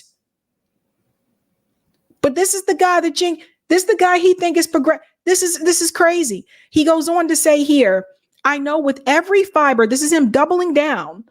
I know with every fiber of my being that Mark Kelly and Pete Buttigieg would not lift a finger to help Palestine. Yes, Josh Shapiro loves Israel, but that's why he might care enough and be brave enough to fix things, because the occupation is also killing the soul of Israel. No, you idiot. That's not going to make him want to fix things. That's going to make him want to do whatever he can to protect Israel, even if that means that the Palestinian people have to die. This is the same guy who sat up there and he called the protesters, the Palestinian protesters, the equivalent of the KKK. This is the guy that Cenk Uygur thinks is progressive. This is the guy that would be a threat to your free speech, because this is the guy that wants to penalize schools that choose to divest from Israel. This guy is progressive. This dude, he said some crazy stuff. I think I commented here and I said, oh yeah, the IDF soldier. Like what are you talking about? My comrade Nick from RBN said, you are a deeply unserious person. It's true. Like so what this goes to show you, all that talk that Cenk Uygur did, he just wants to remain relevant. All that talk that he did saying that he was willing to maybe support RFK Jr., but then at the same time, you were debating people on Piers Morgan's show from the pro-Palestinian position, but you were willing to support RFK Jr., even though RFK Jr. called the Palestinian people, pampered and is 100% pro-Israel. You all over the damn place. Cenk Uygur is just following where that check go. And that's what he's doing. And it's very disappointing, because for those of us that were a part of that Justice Democrats movement, that did support those candidates, that were on the ground actually organizing because we really thought that they were going to get in there and try to change things, it's really crazy how people are just going with the flow or going with whatever they can so that they can continue making a lot of money. And it's really sad. And what it's shown me is that there's no damn principles. Hey, I may not have 5 million subscribers like TYT, but at least I can say I stood on business. God damn. Because you guys, you're all over the damn place. This is crazy. So that whole thing about, I might support someone like RFK and da-da-da. The moment a Democrat was put into the race, was selected to be into the race, that was polling better than Joe Biden, he jumped right on that damn train, and now he's on that Kamala train. So all that talk about supporting the Palestinian people and helping the Palestinian people, all that stuff went right out the window when you decide to jump on board with the same person who's making the same rhetoric as Joe Biden, which means they are not trying to help these people. They want to continue giving weapons to Israel. They're going to let Israel continue to do whatever the fuck they want to do, and you were willing to go along with it because it's a Democrat and it'll help your rating. It'll help your show. It'll help your ratings. TYT is not just on YouTube. It's also on YouTube TV. I believe it's also on Roku. It's on multiple platforms. So keep that in mind. And that is a business. Okay? So this is a very upsetting part, because I feel like if you're going to grift to grift, you don't take the Palestinian people down with you. You don't do that shit off of the backs of the people that are sitting up there getting killed, that are oppressed, and that are occupied. So I feel like some of you, and I said this before, you jumped on that Palestinian train because you knew, this is going to get me views and yada, yada. Whereas though some of us like myself and those of us at RBN, we were talking about this 3 years ago when it was not popular for people to talk about, okay? Some of you jumped on that damn train because you saw there was money there were views there. And the moment someone put a shiny Democrat in front of your face, you flipped just like that. And now you're out here calling people like Josh Shapiro progressive. is just to keep the views going and the money coming in so you can continue to expand your Democrat audience. And don't get it twisted, folks. There's a lot of money to be made out there if you support Kamala Harris. There's a lot of money to be made out there if you jump on Donald Trump's train. Me as a Black woman, if I were to say that's it, I'm backing Trump 100%, this channel would jump through the fucking roof. If I said that's it, I'm backing Kamala Harris and you guys got to get on board, this channel would jump through the roof. There's a lot of money to be made there. And I watch people do it through Bernie, and I watch people do it through Bernie twice. I watched people do it through Joe Biden. And then when things didn't work out really with Biden, then you saw some people say they were going to endorse Jill Stein. And then as soon as Kamala's name came up, they flipped just like that. A lot of these people, like Jinko, saying they don't need principles. They don't have any real morals. They just jump to where the money is. And this is a problem.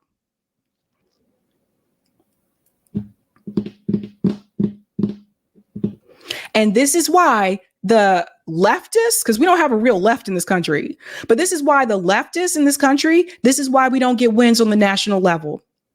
Because the people who started these organizations, like Cenk Uygur, who's a co-founder of Justice Democrats, the people who started these organizations that were leading you down that path and leading you on this movement sold out for money, just like BLM Global Network did. Because you got to be out your damn mind to sit up here and think that that guy's progressive. He sounds like Joe Scarborough. Here's Joe Scarborough here. The whisper campaigns against Josh Shapiro have dark undertones. Breaking news. He's Jewish. But just as Thatcher was identified as a game-changing force in politics instead of a woman, Josh Shapiro's strengths and talents would easily transcend bigotry and identity politics. Now, you basically on the same path as Joe Scarborough. So you may have left MSNBC, Cenk. You may have left corporate media and you started this online media called TYT, but you still got the corporate media inside of you. And that means any moment that he can try to dip back into that type of pool to get more views and more money, he's going to do that. Because I would be embarrassed as hell if I sounded like Joe Scarborough. And I'm saying I'm progressive. I would be embarrassed. That is a damn shame. Even Austin called this out here. I think this is important. It's true. Shapiro is being held to a different standard. If any other candidate had said they are too inherently violent to form a peaceful civilization about any other race of people, they would be instantly disqualified. This is another thing that Josh Shapiro said. You guys see this? You see this? That's what I told you. People don't stand on no principle. They don't stand on no principle. Look at this. If any other candidate had said they are too inherently violent to form a peaceful civilization about any other race of people, they would be instantly disqualified. Because I can tell you right now, if Josh Shapiro would have been a Republican and that's somebody that Donald Trump would have been looking at, I'm pretty sure Cenk Uygur would have called that out and definitely would not have called him a progressive.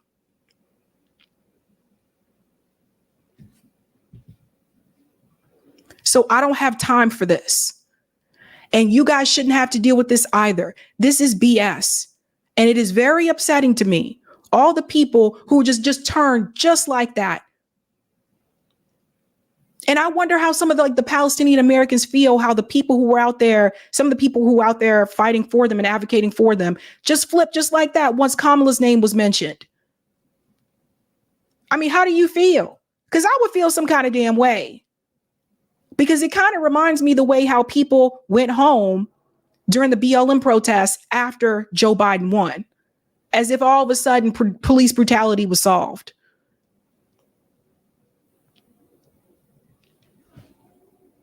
I'm going to have that conversation Tuesday night. There is a guest that is coming on Tuesday evening that is a part of the abandoned Biden campaign. He's coming on, and I'm going to ask him about this. How do you feel?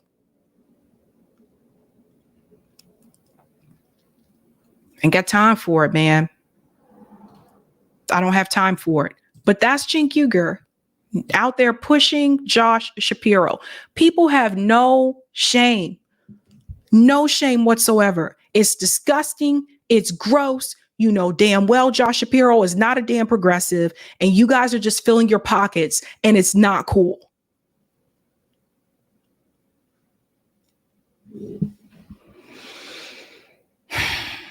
Let's go to the comments. Ain't got time for it. Thank you to Alcus for being a member for 4 months. Comma fracking ex-Obama Biden lost his mind. You guys are coming up with all kind of stuff. Thank you for everything you do and keep up the fight. You look amazing, Sabby. Oh, thank you. Thank you, Jasmine. I can't stand people like Cenk. They're taking the teeth from movements dedicated to real change to trick people into believing they're supporting progressive or moral things while empowering evil. Exactly. And getting rich off of it. Thank you for this as well. And as far as Netanyahu goes, it's easy to call him evil. He's the fall guy. Zionism is the real problem. But again, saying the obvious makes paper activists feel like they accomplished something. And shout out to Kara Sumaru for becoming a Sabby member. Kara Sumaru. It's an interesting name. Thank you, Cam, a foreign soldier in the White House. I told you guys how I feel about that. You served in the Israeli army. You should not be in the White House. You should not be in Congress. Thank you, Pachico Roan. Research Josh Shapiro's bogus crackdown on Amish farmer, #Amos Miller. Thank you, Sabby. I'll have to check that out. Sulamoon. They claim to care for people, but then put personal monetary gain above the people they claim to care about. And thank you, Gypsy. Nobody but Jill Stein, Sabby. Thank you for that. That's true. I'm just telling you guys, why do you think that you won't see me on these shows? Why do you think you'll never see me on TYT? These people have never had me on. They've never had anyone from RBN on. Why do you think? Because we would call this out. Because I would call them out on the bullshit. You know what you're doing is wrong. That's why. That is it for my show today, guys. That is it. All right, guys. Have a great Sunday evening. I'll see you again Tuesday evening. Special guest, don't miss that. And yeah, should be a pretty fun time. Karma Chameleon, guys. You come and go. You come and go. Loving will be easy if your colors were like my dreams. Red, gold, and green. Oh man, I gotta stop. Have a good night. Keep up the fight.